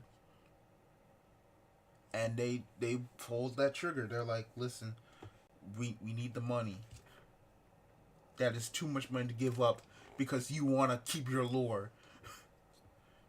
Keep your lore Right. precious. Your precious lore. Man, fuck your lore. You ain't done nothing with it since you effed up Phyrexia. March of the Mid-Sheens. And that's what happened. And obviously, a lot of Magic players kind of had a crash out. They effectively crashed out. And it's like this is terrible. I read an article from somebody. It's like this is terrible. Someone said, and then the joke was like, then they announced a secret lair for SpongeBob SquarePants. And like, if they weren't already concerned there, if people weren't crashed already, once they saw SpongeBob, they had enough. They Right. saw this sponge and said, "Hell no." And then like it wasn't even like and then like a bunch of the other universes beyond stuff sold well. Like those Doctor Who decks did I mean, gangbusters. I literally bought the the Doctor Who one. I literally bought one of the Doctor Who ones just because my friends wanted to try and get me in Commander. It's like, all right, fine. I guess I'll try it. Let me buy a Doctor Those Who deck. Doctor Who decks were pretty complex for introductory decks. I mean, I was just flying off the heels of my middle school knowledge of Magic the Gathering. That's all I did. Fair. It's like I didn't really care about what did what. I was reading while everyone else was taking their turns. I'm like, okay. Now I'm starting to learn what deck did. Oh, okay, cool. But yeah, it's just like it made too much money for them to be like, we're handicapping ourselves by not just abusing Going all Universe in. Beyond. So that the point is, Magic had to do it. only one because it's just too much money to give up, and also, right? They say like newer players that come to Magic or Universes Beyond can be properly packed into smaller formats where their decks have a chance to be competitive.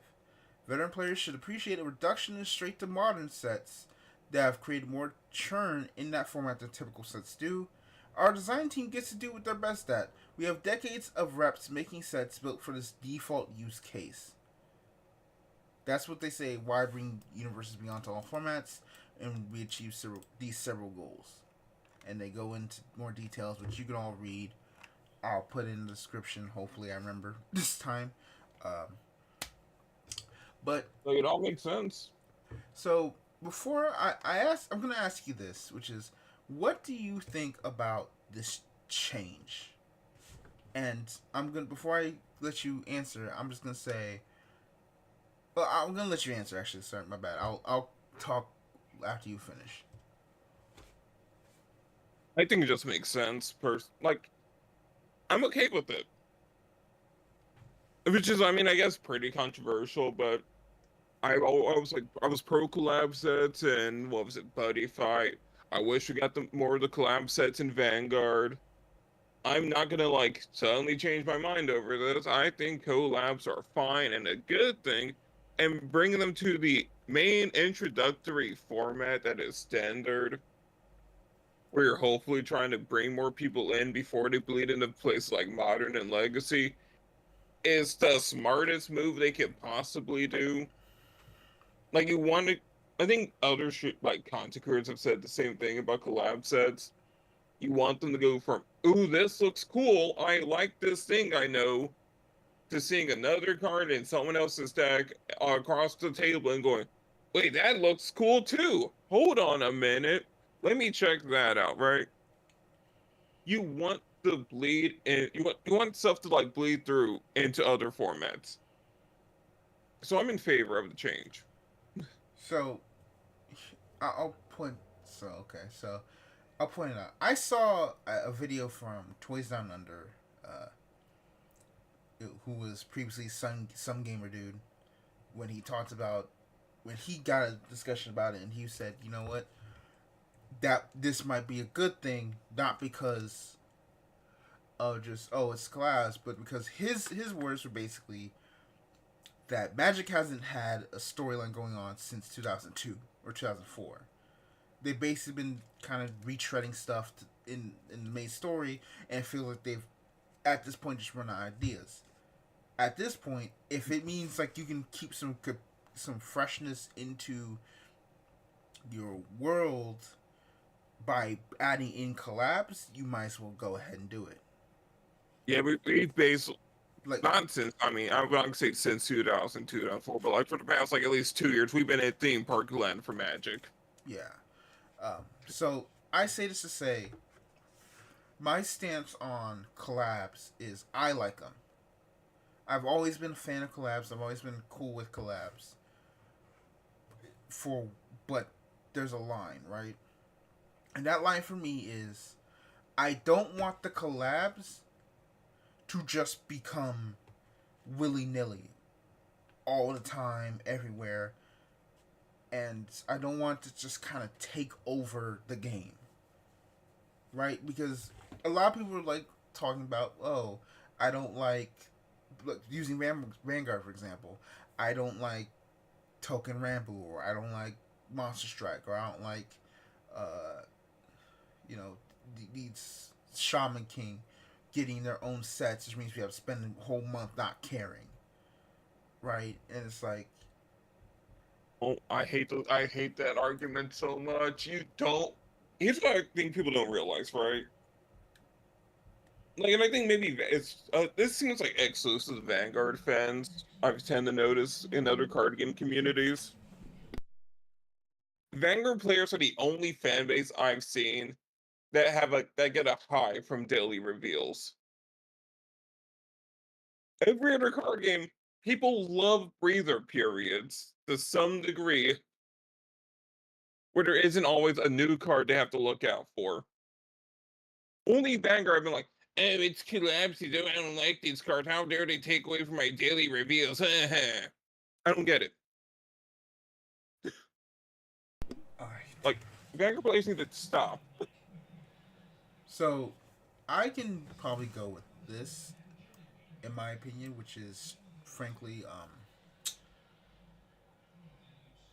I I can see it when you've gone through years of just like every week you get a new card, you get a new card, you get a new card, and you just see it, and it's like it's kind of a reminder of the game's still alive, right? It's kind of that little like high of yeah, the game's still around, the game's still alive.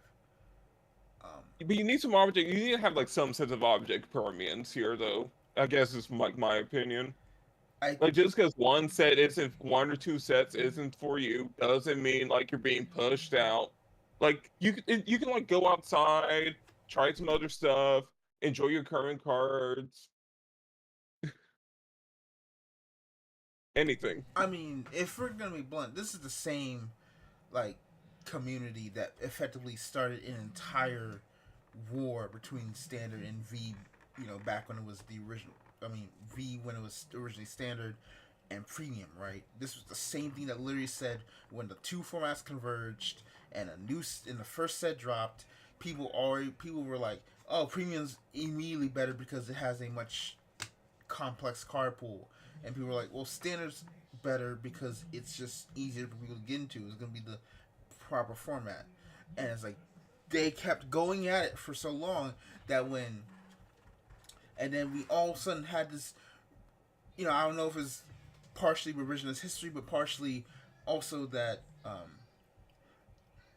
you know they preferred modern the D era standard better. But it's like then all of a sudden we have that trio of separation that eventually became everyone then dogpiling on V, and it's like this is the same thing that I was like they will find.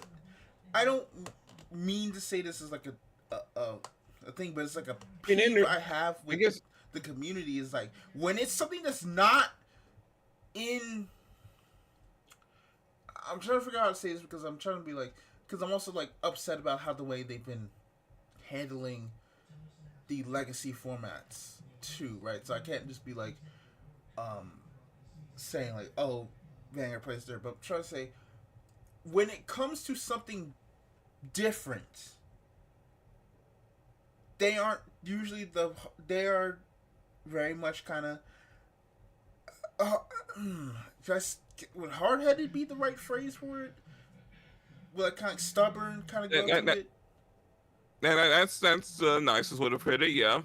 Yeah, it's just like a lot more stubborn with change or new stuff being implemented than I think some other games. Now, granted, at the time when all these collabs started happening, Vanguard was kind of like not in, not like a leader, but more like one of the first games to adapt into the whole collab system, right? You would think Master Rule 4 was happening like 5 times over whenever Vanguard announces a collab set or a Bermuda Triangle set or a Lyrical Mon. You would people react like it's Master Rule 4. Yeah, I mean, obviously the changes that have happened since, which is like they've effectively stopped doing collab sets with the exception of the Coral one, but that's basically like a gigantic like celebration of Coro because they have that connection combined with And they need that younger demographic that they've mm-hmm, been bleeding for years. mm-hmm, combined with also being a simultaneous reprint set for like very very like well regarded like meta tier cards that people want. So it's like a lot of people are gonna buy it. The cards are gonna be there. It's gonna be, I would say, like the basic stuff's gonna be cheap outside of probably like if one becomes meta. But effectively, is like yeah. But most part, every other collab has basically been in a main set as like an alternate like rarity or alternate like segment of the set. Whereas like it's in the sets, but it's like you don't have to buy a whole different thing. There's not like a dead set lying on store shelves, right? Right. So it's like eventually Vanguard kind of figured out how to do it without like ruining, I guess, the world. Which is also another thing that I say is kind of like like when we talk about how having anime, I think when your lore is still being done, is still happening, and you're still finding new stories to talk about in your lore, then you don't get absorbed by collapse that much. Well, there is a problem though with lore, right? And like in general for like card games, which I think Magic and in a different way you have kind of figured out. People don't want to go to a website to read your lore, I mean, like by like a larger portion of like the fan base, right? Like Yu-Gi-Oh has its lore books, and like the cards well, directly express the elements of the lore. I mean, Vanguard's like here's our light novel on the web page, and like three and like a small essay every like set. hold on, because I mean that's not entirely true. I mean, Warhammer still releases books. I mean, Magic. Yeah, but like books aren't like going to a website to read lore, I right? think the Like difference books are is. books. I think the difference between what you're talking about with Magic. Let me probably take off the web capture here, but I think what you're talking about with Magic is different because with Magic, they effectively slowed down the lore. And then Right, but I know I was talking to John like when this originally happened, is like he was basically like, dude, the lore's been trashed for almost a decade. yeah, but I guess my thing's like there's at least story on the cards. I guess the Yeah, point I'm trying to I make. mean, just storing the cards in Magic 2, there's that little bit. Yu-Gi-Oh! You do it just the same thing to Yu-Gi-Oh! an extent. Yu-Gi-Oh! Like, is weird because it hasn't kept its lore up since GX happened. Like, because the whole thing was well, I like, mean, it changes, right? yeah, Like every like quote it unquote adjusted series has its own like into a storyline. change.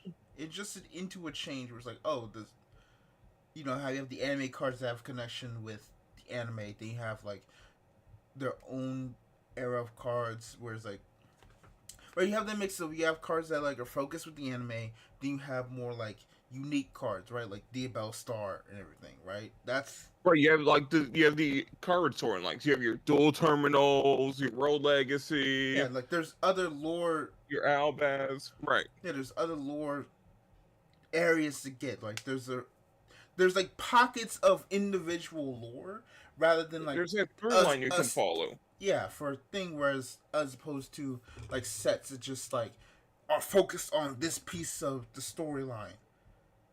But I Right, and I think think that's why I think it's like the weakness of Vanguard and Builds by to an extent is that like they don't have those like in-game full-on through lines, right? Because like how their cards are designed, especially Vanguard. well, You can't print enough order cards to tell a story in a Vanguard set to keep people like fully engaged.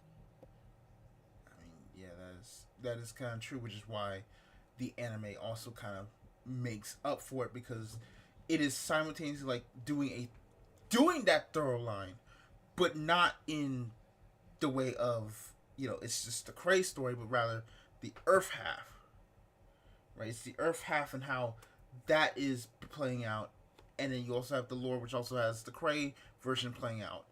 And from the start, they said like, yeah, no, they're both connected, but you can choose There's some like which weird like you can incongruities choose there. which like you're incongruent, but you don't need each other for that storyline Right. outside of like a few times or like a climax of a story. It's one thing, but it's also like, also negatives. Like a negative from that is like also why I got upset with you on the last episode. Got upset in the last episode when they literally like gave us like 10 seconds of Sybil's backstory at the end of the show, and then gave us a side story that tells us everything, like his real motivation, and but also you don't really need all that motivation, but it would have been nice. It's like you have the motivation, you just don't have the backstory of that motivation, how we got to that point. Right. But it's In like you my can fans, live I'm with, just but like you the can. backstory almost doesn't matter. Yeah, it's like you know. So Isn't neat like, oh, that's neat, cool. Anyways, yeah, so that's just my personal just take on it. It's like I feel like a lot of what makes. I feel like the point is, with if you're a original IP, if you're this whole thing, I think the whole thing is as we move into this new era of collabs and whatnot. I just think it's so much important for the uniqueness of your world to still be strong. And I think that's what happened to Build Divide and Magic is that Build Divide and technically kind of Magic is that Build Divide's world never took off. But I can play as Marin Kitagawa and dress up Darling and fight Oshinoko. meh, but but Magic is now we haven't had a storyline in years. We might as well just slow yeah, down the stories of these worlds and just replace them with universes beyond where we can still do what we do, which is design cards. Because I'm not against classic because I like seeing how a card game adapts a character or storyline into a card.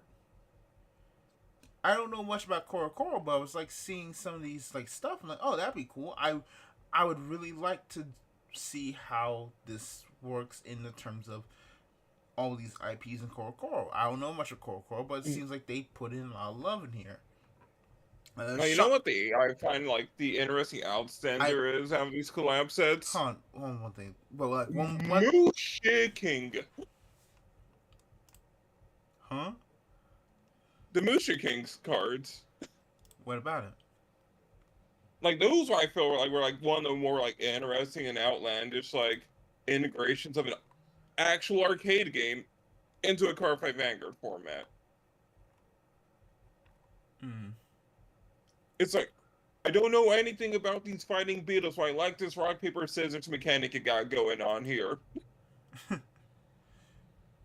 Yeah, but I think another aspect to me about why it's so cool is like, uh, for example, uh, the quintessential quintuplets, like that, how they implemented, for example, the ending of the manga into the one of the cards, right? Like Yotsuba being an instant win condition when the when you've hit the exact like number when you've hit this exact thing, which results in the exact number of cards, or the exact number of the chapters in the manga.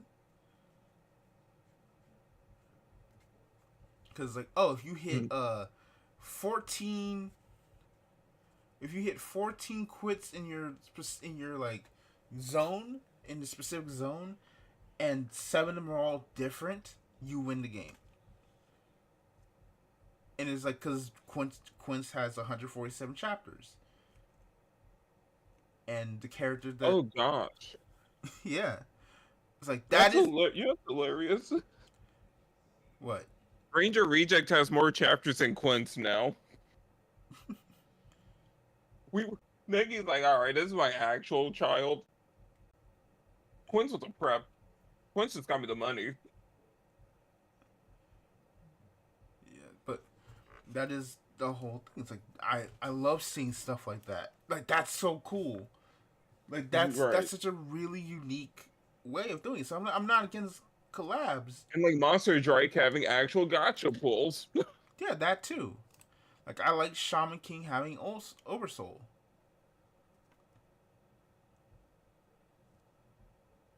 And then you have like stuff like everybody fight collab. I mean, again, just why I'm so upset they never put the dang SAO collab into the global for Buddy Fight. I'm like, that one was dope. For me, it was Gridman. But I mean, we got Gridman. Never mind. Yeah, we didn't get Metabots. I think Metabots. We Right. didn't get Metabots or SAO, which is like so. I mean, I feel like the Metabots one was so imbalanced if you think about the gimmick. I What don't do you even. mean every card has like 3 extra soul by default and like soul guard.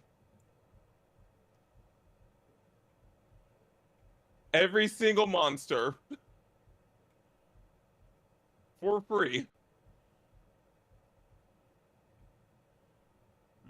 I Because of the see. way Metabots works, you have to break like three. You have to break the head, and then like torso, and then the legs, and then like the like body part. Like it's just like the game. It's just like the games, but it means your cards are all freakishly durable. It's hilarious. Yeah. So.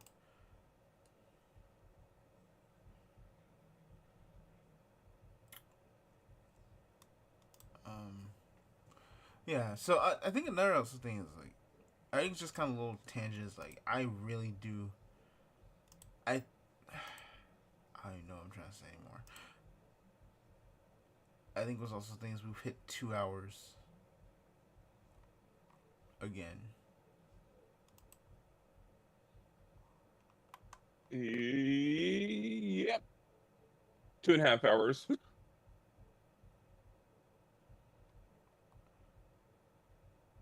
Oh, Yeah, oh no! I just saw Tony Todd passed. yeah.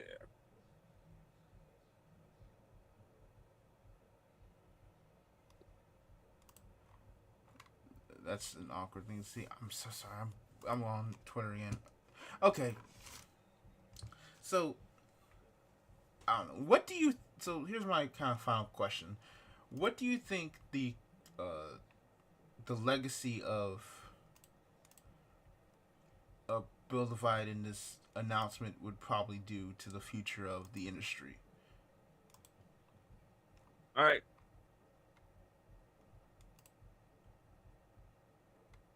It's kind of serving. It's like I guess the whole thing with collapse and like IP stuff in general. Like let's like it's a bit bigger than just collaboration sets, right? And like spin-offs. It's Union Arena. It's Digimon, Gundam, One Piece, Dragon Ball. It's Godzilla. It's Hollow Live. It's and I can keep going on and on and on. All just having their own games. I think Build Divide's what happened with Build Divide is just further proof. Original content is dead. IP is king. Enjoy. Mm, Like to be as pessimistic and realistic as possible. The IP games have won.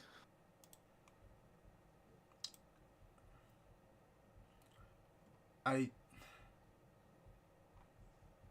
I don't want to say that that's what's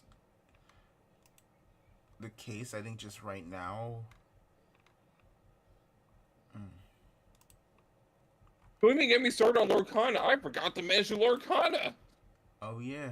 Again, back on the whole video things talk about like, oh yeah, Lorcana The matches. IP slop of IP slop. Disney did it. Like it's over.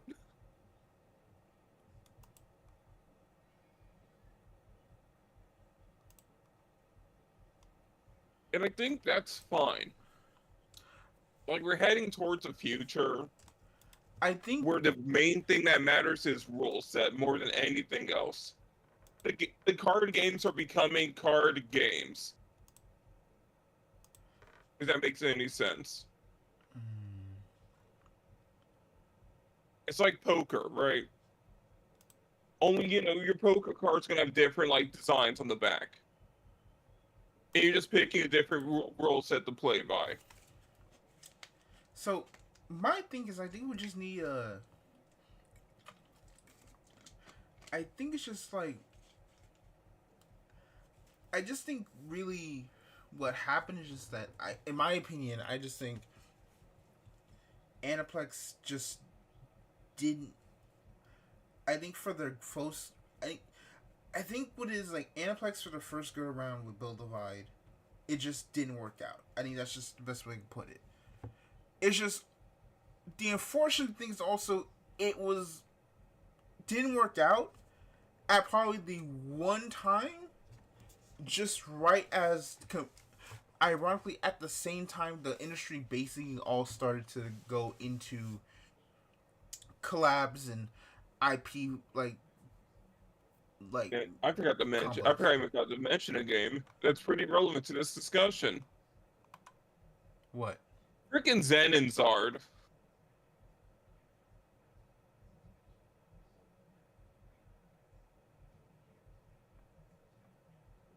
You know, original IP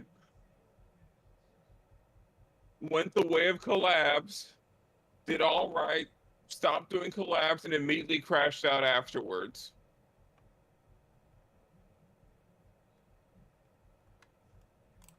Mm. Well, I mean, Like, Xanazar crashed for like a few reasons. I mean, I know, but like, it's convenient how those all lined up set release wise. Uh, yeah. I mean, you could take a look at that, but it. And like, it had an anime, and then the anime went poof. It was just really a bad promo for stuff, I anyways. mean, And then they didn't capitalize on it. I mean, freaking um, uh, Dragonborn had Madhouse shorts from Studio Madhouse, and it did nothing. Like, let me see how much.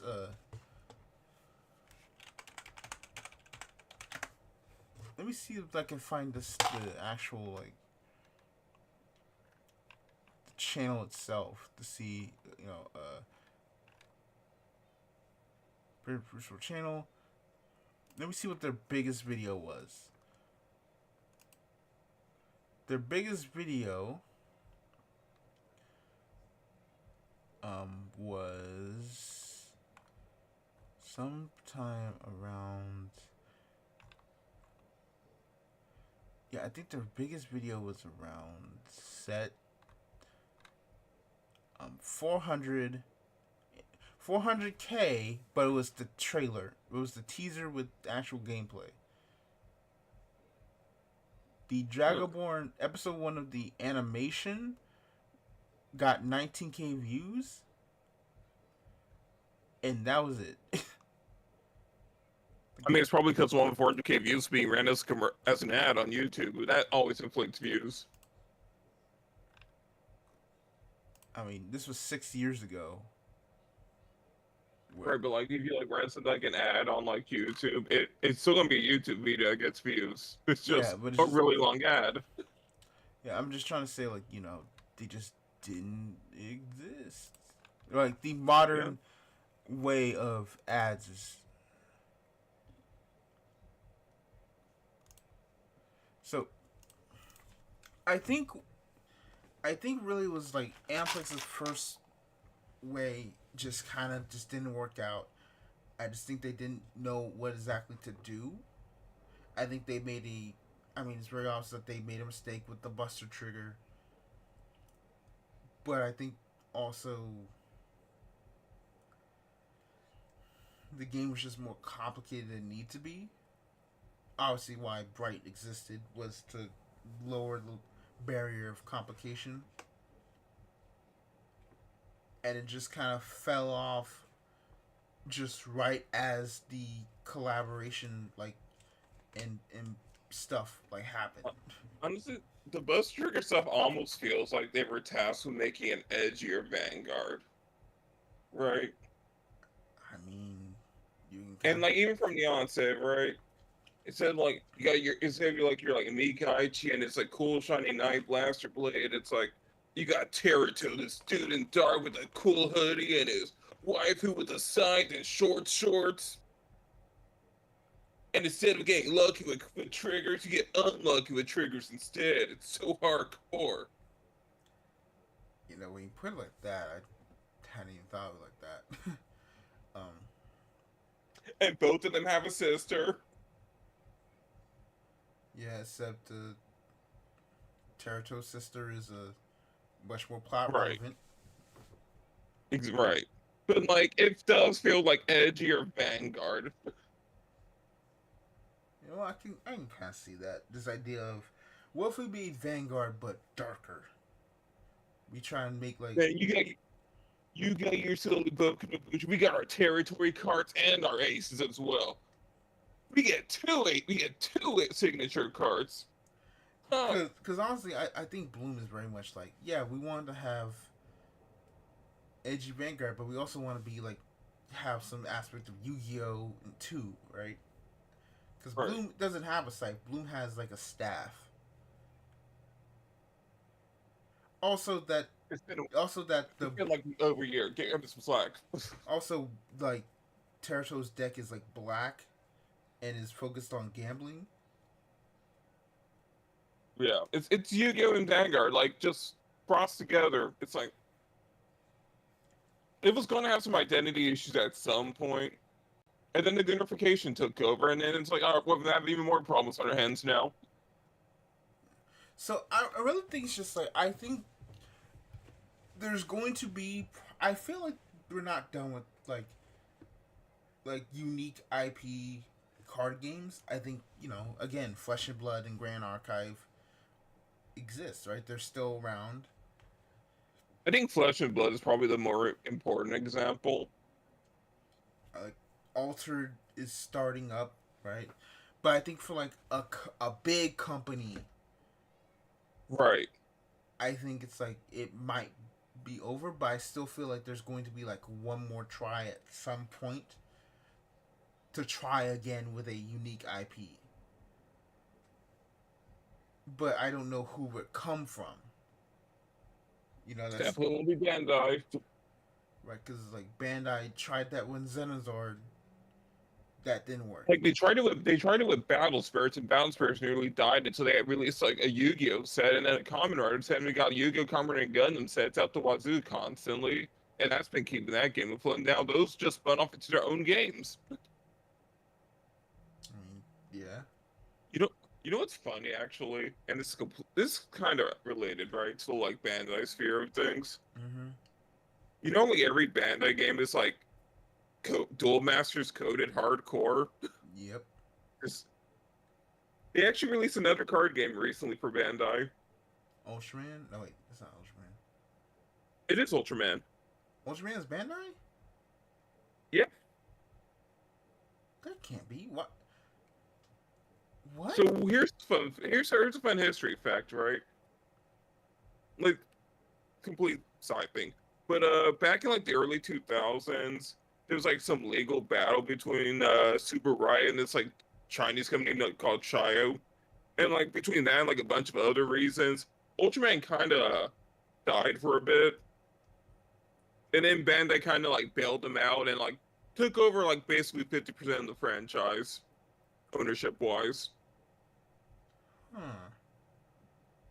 And so yeah, Ultraman card game is Bandai, and it doesn't play anything at all like Duel Masters or their other card games. They finally did something different, and it's for Ultraman of all things. That is so weird.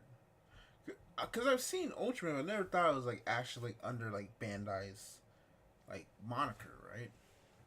It's like it seems different from like Kamen Rider and Sentai, right? Yeah. So, oh, It's you know like what? they sell like it's Toei does Kamen Rider and Sentai, but then like Super Riot still handles Ultraman like filming and like everything else. It's mostly like merch stuff that's like Bandai.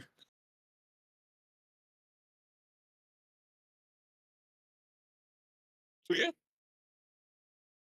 So I have a question for you because this might Uh-huh. also tie into it. Now, again, this is. I mean, you brought up Battle Spirits. I think it's probably time we kind of talk about like the big, kind of the final elephant in the room, which is what is gonna happen to Battle Spirit Saga? It's Because, like you said, like they then just dropped like collapse after collapse after collapse and got that thing back on track. But here we are. That's not gonna happen with Saga because like Yeah, again, but like here we are.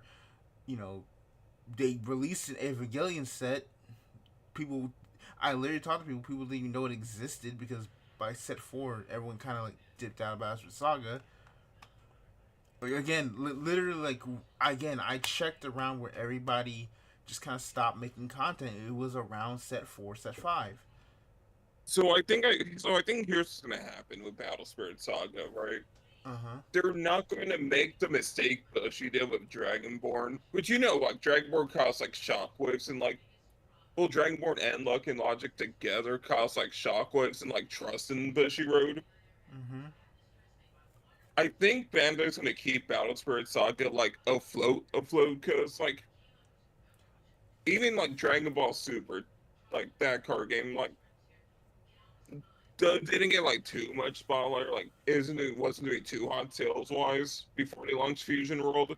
So I think they're just gonna keep them afloat, So maybe lower some rents appropriately, but like keep maintain that goodwill, I see. and then and just keep the focus on One Piece and One Piece Gundam and Union Arena are probably gonna be their like and Digimon to a lesser extent are gonna be their 4 main games, and that's where the money's gonna go to, and just keep everything else like in the back. Did not kill them. You know what I was about to say because I was thinking about it, I was like I feel like if they were to kill Battle Saga so close to Gundam's release, it would be I think it would be a mistake because it's like man, Right. like this game's coming out and it's like oh all of a sudden a game just dies as another game starts, and we also get what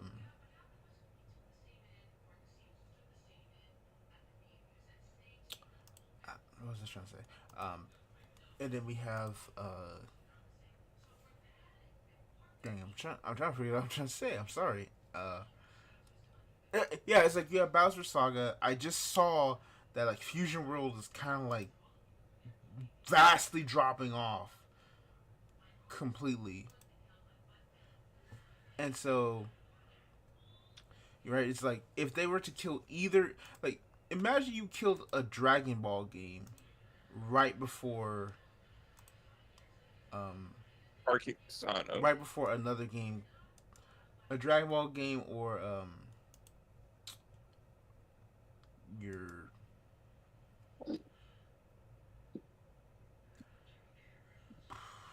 I get yeah like it's before it's your too big risky. yeah it's too risky to drop that now, especially if like something goes wrong. So Like I think what we're seeing here is that like from like how Bandai's been handling their like TCG like deluge, it's who's sure Kidani's some SL. what do you say that? Like he kind of crashed like like he's treating Bushiroad as an IP company, right? Yeah, that's always been his intent. The problem is that his IPs are in card games, where there's a lot more like money and like physical product at stake there. Um, So him killing games off willy nilly has a lot more impact than closing a gotcha game, that like is. relatively. I mean, you're not wrong. I mean, I think a lot of people. I think the fact that people kind of. I think the fact that they kind of jettisoned um, D4DJ out to like a whole different company, and then basically said, uh, um, what do you call it? Argonavis or Argonavis said basically said, listen, they're going on a different hiatus. We don't know what to do with them. And that made less ripples in the industry, like in like it could be my own personal thing, but like that made less news than say like if like a card game were to just pop off or die. Cause like everyone's like, how is Rebirth still standing after all these years? Right. Right? How is Rebirth still standing? How is Bushiroad still being like perfectly fine to do Hololive and Dream Order for baseball? I think what really right is that it like the whole Argonavis and D4DJ stuff made less ripples in news than Bushiroad announcing a Godzilla global card game. Right. Like, And people are like, card wait, game but people talk. but it's like it's also like the difference is like they also have Hololive, and everyone's like, okay, Hololive's gonna be the next global release, and it's like surprise Godzilla. It's like what? Because Yeah, that was weird. people are already like, and again, this is not meant to be for me hating Godzilla. It's like people are already like, Godzilla, that game's probably gonna die soon. That game's gonna die fast. Globally, Honestly, like I know I'm kind Godzilla's of like hoping we popular. get a Godzilla set in Ultraman. I just kind of want to see. Like, look at Ultraman card game gameplay videos. I want Godzilla in there so much. I'll probably look at it later. But the point is that you know a lot of what makes um the point is that they dropped a the I think a lot of people like looking at Wishrow was like you had the easiest money printer in making Hololive a global game, and then you just dropped Godzilla out of nowhere. Right. And then it also like again the problem is now is like okay, so what happens with the next generation when we come to next year's competitive circuit if Godzilla's still around? And I guarantee you, I did a poll, and while I was in a big poll, I probably going to guarantee you a lot of people would be okay with them finally like saying, all right, no more competitive premium tournaments, premium side event for Vanguard. I'm sure. I'm If sure the car, Bushiroad if won. I say like, yeah, I mean, let's be honest here. Bushiroad wants just to focus on standard only standard. They don't want to deal with premium anymore. But it's like the point is like a lot of like Vanguard players would probably be a lot more understandable if Right. premium lost its slot to If Hololive Bushiroad and got not an act, Godzilla. I feel like they be. I feel like all they need to finally kill premium is one new game to stick finally to take that slot. I Be it mean, maybe Shadowburst gets a boom. Maybe it's Godzilla. I mean Maybe Shadowverse. some. I mean Shadowverse lasting for more than a year is pretty much what killed off V. Right. It was So like like we maybe don't. It somehow was like I don't know, Rebirth comes over and captures the TikTok Zoomers no. and becomes the fourth big pillar of Bushra and kicks premium to the curb.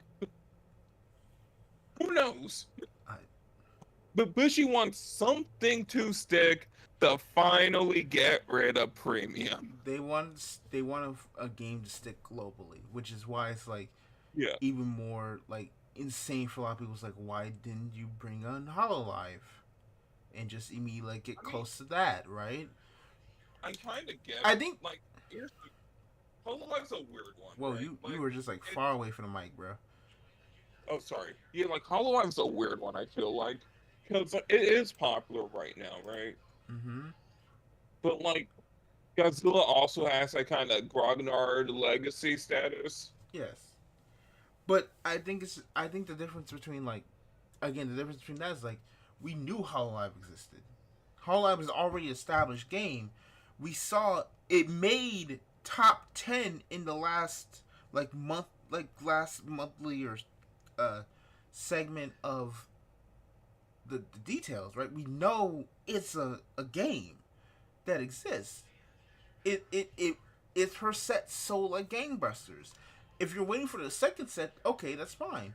But why on earth would you then announce another game when you're still waiting for a Hololive set 2 or 3 to show if that game's ready to come to the global market? My biggest issue with Bushiroad, I think this is probably like, I might cut this in the whole thing and say it. My biggest issue with Bushiroad right now is that I remember when they said by 2026 or 2027 they want to be the number one TCG company. And I'm just like, with what method are you doing that? Because right now I'm not seeing it. Cell division. Like, let me kind of rant here for a second. When you say you want to be the number one company, I'm going to be completely honest and ask this. So, have you decided to bring back the European or North American offices yet? Where actually you can connect to the specific regions and actually, like, make moves here where they can, like, actually work instead of just being stuck in Singapore, which is basically just like across the street from Japan. No, you haven't started that process yet. I don't know if you started the process or not. We're gonna know with that. But you haven't started that Probably process not. yet. No, it's been 2 to 3. It's 2 on 3 years since that happened, right? Since you closed down those regions and just made a whole United Global thing in Singapore. Okay, that's cool. Have you decided to clean up premium formats that you can make sure that the global area, which does play this format, actually feels happy with what's going on? If they're not getting new cards, they can at least know that someone is balancing the game. No, are you out here? Are you streaming events that you have access to, or getting a team that can stream events? Like, I gotta put respect on Echo's name, because the fact that he is going to effectively visit every single European BCS and stream them all is dope. But why the hell is he having to do that? Because no one else can do it. Because Bushiroad won't hire someone to do it. And the fact that not only that, NA has a lot more events. Why on earth is there no North American stream things except the one that's going to happen in Houston? Because that place already has the infrastructure to do it. But people won't know that. Right. Like, in fact, actually, I'm probably just gonna restream that one, because I'm like, might as well do it. Screw it, because people don't know what's gonna happen is stream it all. But like, it's like, okay, so that's another thing. Why on earth does it feel like Shadowverse in the West is just dropping off exponentially? Why on earth did you take a dual deck set that was like a really good way for players to get into the game, and turn it into and put it into a different set? You did the Yu-Gi-Oh thing of when they took the Pendulum Evolution structure deck and cut it up and put it the Pendulum Evolution structure deck, the Master Code structure deck. It's not as bad as the Magic Code structure deck, because the Magic Code one was like they took all those cards and like put them in like 5 different sets. It's more like what they did with Pendulum Evolutions is put it into like a whole combined set, and it's like, why did you do that? I mean, don't forget adding sleeves to like random starter decks to turn them into high price structure decks. That too. Why on earth did you increase that price? Like, thank God Stardust Blaze is such a much better thing, right? Like, the whole point of those $3 structure decks, which were just vanillas, was because we literally just want you to get in the door. They were literally like, we literally just giving you $5, put $5, 500 yen on the table. Here you go. Literally just learn the game. Have an energy generator that you can use for all your decks later when you finally are more akin to the flow of the game, and be good. Right? There was a theory of it. I don't get what the theory was of adding sleeves to vanilla decks. Like, my thing, and then not only that, you're constantly adding new card games. Why are there vanilla decks? No, and then obviously now we get to the whole, you're adding more card games. Quince is meant. Quince is pretty much. I'm guaranteed is gonna only last 5-6 sets. I think they said this won't be shorter thing. Hololive is going to Some be of these two. need to be LC. Some of these need to be LCGs so much. Yeah, Hololive is going to sell well. They're lucky. Dream Order is baseball, and they love baseball in Japan. Uh, So here's the funny thing the about fact Hololive, alright? Rebirth is still alive somehow. Why Shorts Like, Blau is just White Shorts for women. Like I just put out 5 card games. I ain't even talked about White Vanguard yet, or Showers Evolve. That's 8 games, and then we added Godzilla. So that's 9 games. By the end of this year, I probably predict there's probably 10 announced or currently active Bushiroad games. I mean, Bandai's not that far behind. And now we're adding games in which we're now adding 4 games. In the West, we could, even with having a US branch and a European branch, we couldn't handle 4 games. So here's the plan, actually, alright? No, no, no, no. There's a surefire solution to this. What? We get a card game player in the president, force a big like $1 trillion infrastructure bill, and the like, I don't know, build the empty parts of the U.S. up, and thus we solve the population density problem, and we get more card shops. What the heck? Look, it's been a long night. It has. We're almost about 3 hours. We're like 2.5 hours in. So my whole thing is that I I do not believe. I think Bushiroad or maybe Kadani, I don't know, is thinking being the number one trading card game company means that you have the most card games. Which is like, I don't know why or what else you think about it. To me, being the number one trading card game company means you have multiple games that are high on the list of revenue, that are high on the list of player positivity, that players want to play. He's Right? going for the buckshot strategy. Like, It's literally buckshot. it is so crazy because I'm like, Weiss makes more money than anything, and Vanguard has seen the most player attendance in Japan than ever before. But if you want to be the global one, like, I think, from what I remember from what um, Sage did with their numbers is like, it's basically just like arguably like just equal or less. Equal or less than last year. I don't remember that. But so the whole thing is just like, man, how did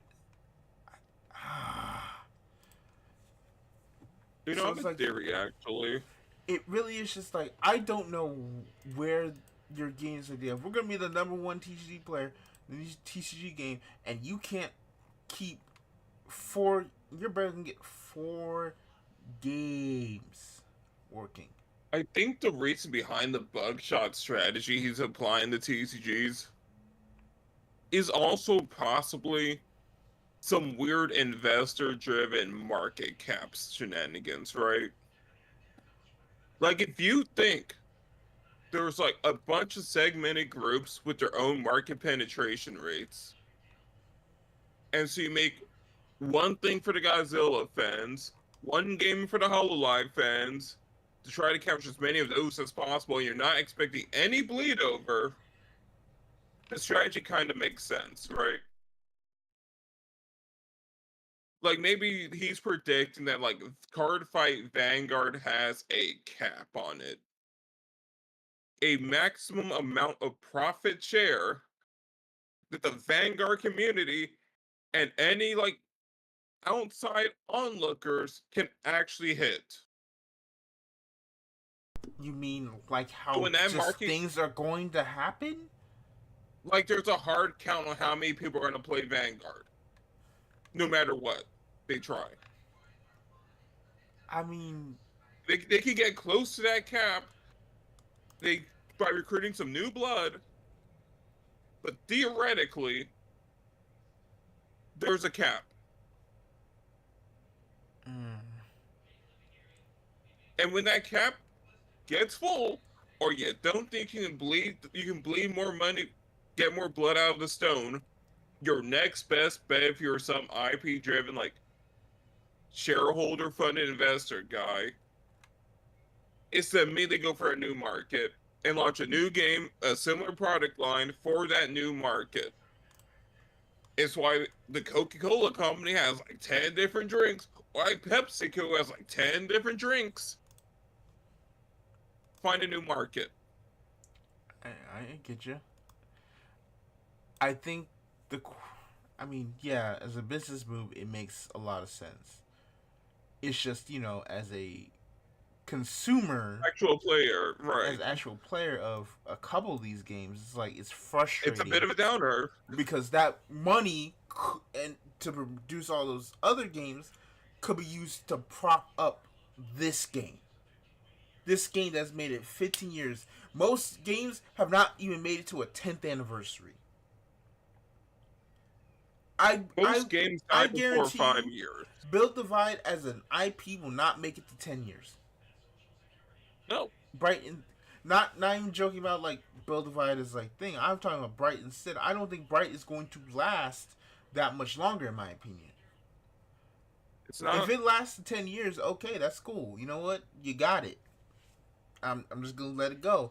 But it's like when you run out of IPs to do, and they start losing money, you're gonna.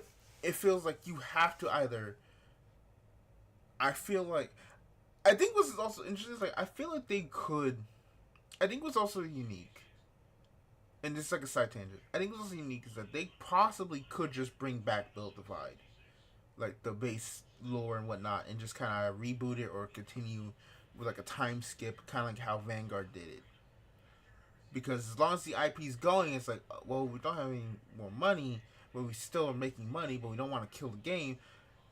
Should we just bring back that old lore and just say, hey, you know what, we're back? That could possibly be a thing, but I don't know if it would survive that long to do so, or if they would want to do it. And if that happens, Thai Buddy Fight's going to be a case study. Oh, what?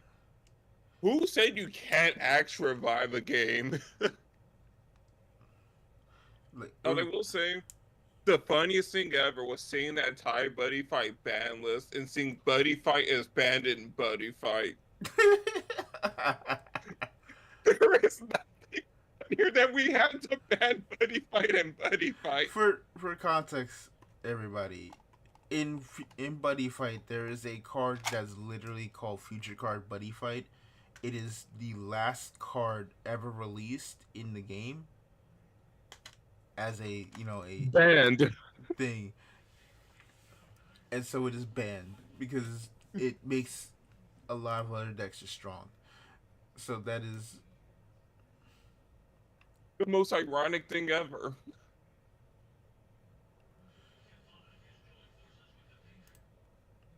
Like, what's next? You're gonna ban Yu-Gi-Oh! Friendship and Yu-Gi-Oh?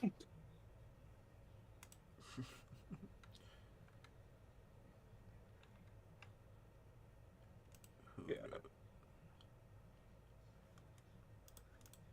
Like, I just love it.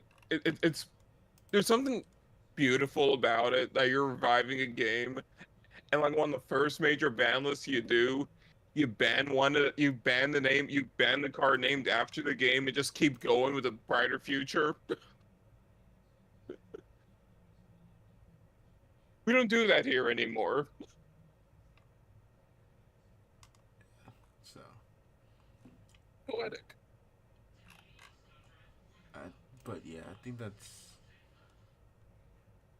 I think pretty much like the long shot is I just wish I like a lot of people just like I wish you put this money and effort into the games you currently have and let them grow instead of just popping out new games like Mentos. I feel like I agree. But like our education system, there's a limit to how much money you can put in and get additional output. Like our education, you mean the educational system that's been losing money because they keep removing it?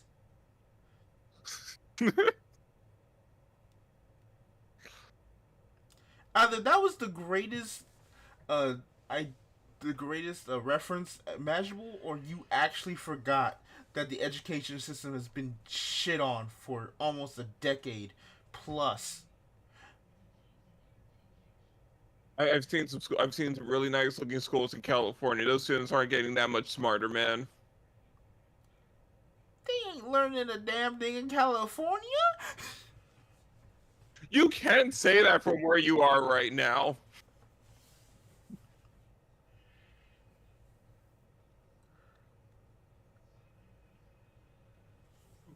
You know, let's not have the Texas versus California education system debate. You know what? You're This right. podcast isn't ready for it. Also, we are almost 3 hours long, and I gotta figure out how I'm gonna actually edit this. So, I think it's time we kind of call it here, guys. So, thank y'all so much for tuning in. You can find Yeah, me thank you. on Blue Sky on at Zechs Wing. Also on the X, which is Red Fang Zechs. You did not just call it the X. I mean, it is the X because I am leaving that gosh dang site in like as Hell soon yeah. as I can.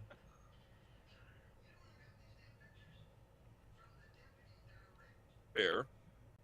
And you can find me on Blue Sky at ZetaZephyr dot Bluesky dot social.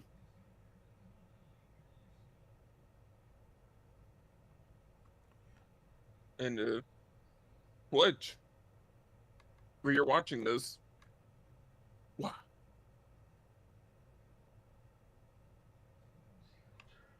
Yeah, so Yeah. Next episode, I next don't know. Well, episode will probably maybe be something different. in 2 weeks, and we will probably talk about something when it gets there. Maybe something non-card game related. Yeah, maybe we can definitely take that break there. So, all right, y'all. Thank y'all Unless so like much. something weird happens, like they announced Rush Tool in the US for physical. Maybe then we have to have an emergency meeting. What was that? If they release physical Rush Tool products in the US, maybe at that point we need to have an emergency meeting. Oh yeah, without doubt, that'll quite literally be like immediate. So, all right then. So we will see you in approximately 2 weeks, y'all. So, thank y'all 2 for weeks. thank y'all for Why is it watching. always 2 weeks? I don't know. It was Like, you almost ever 3 weeks. notice that? Like in like it's like in internet colloquial terms, everyone's like always like 2 more weeks, or in 2 weeks something's gonna X thing will happen. Well, you see, I couldn't say in the next 21 days because I don't want to think about all that time. Fair. 2 weeks. All right, y'all. Have a nice night.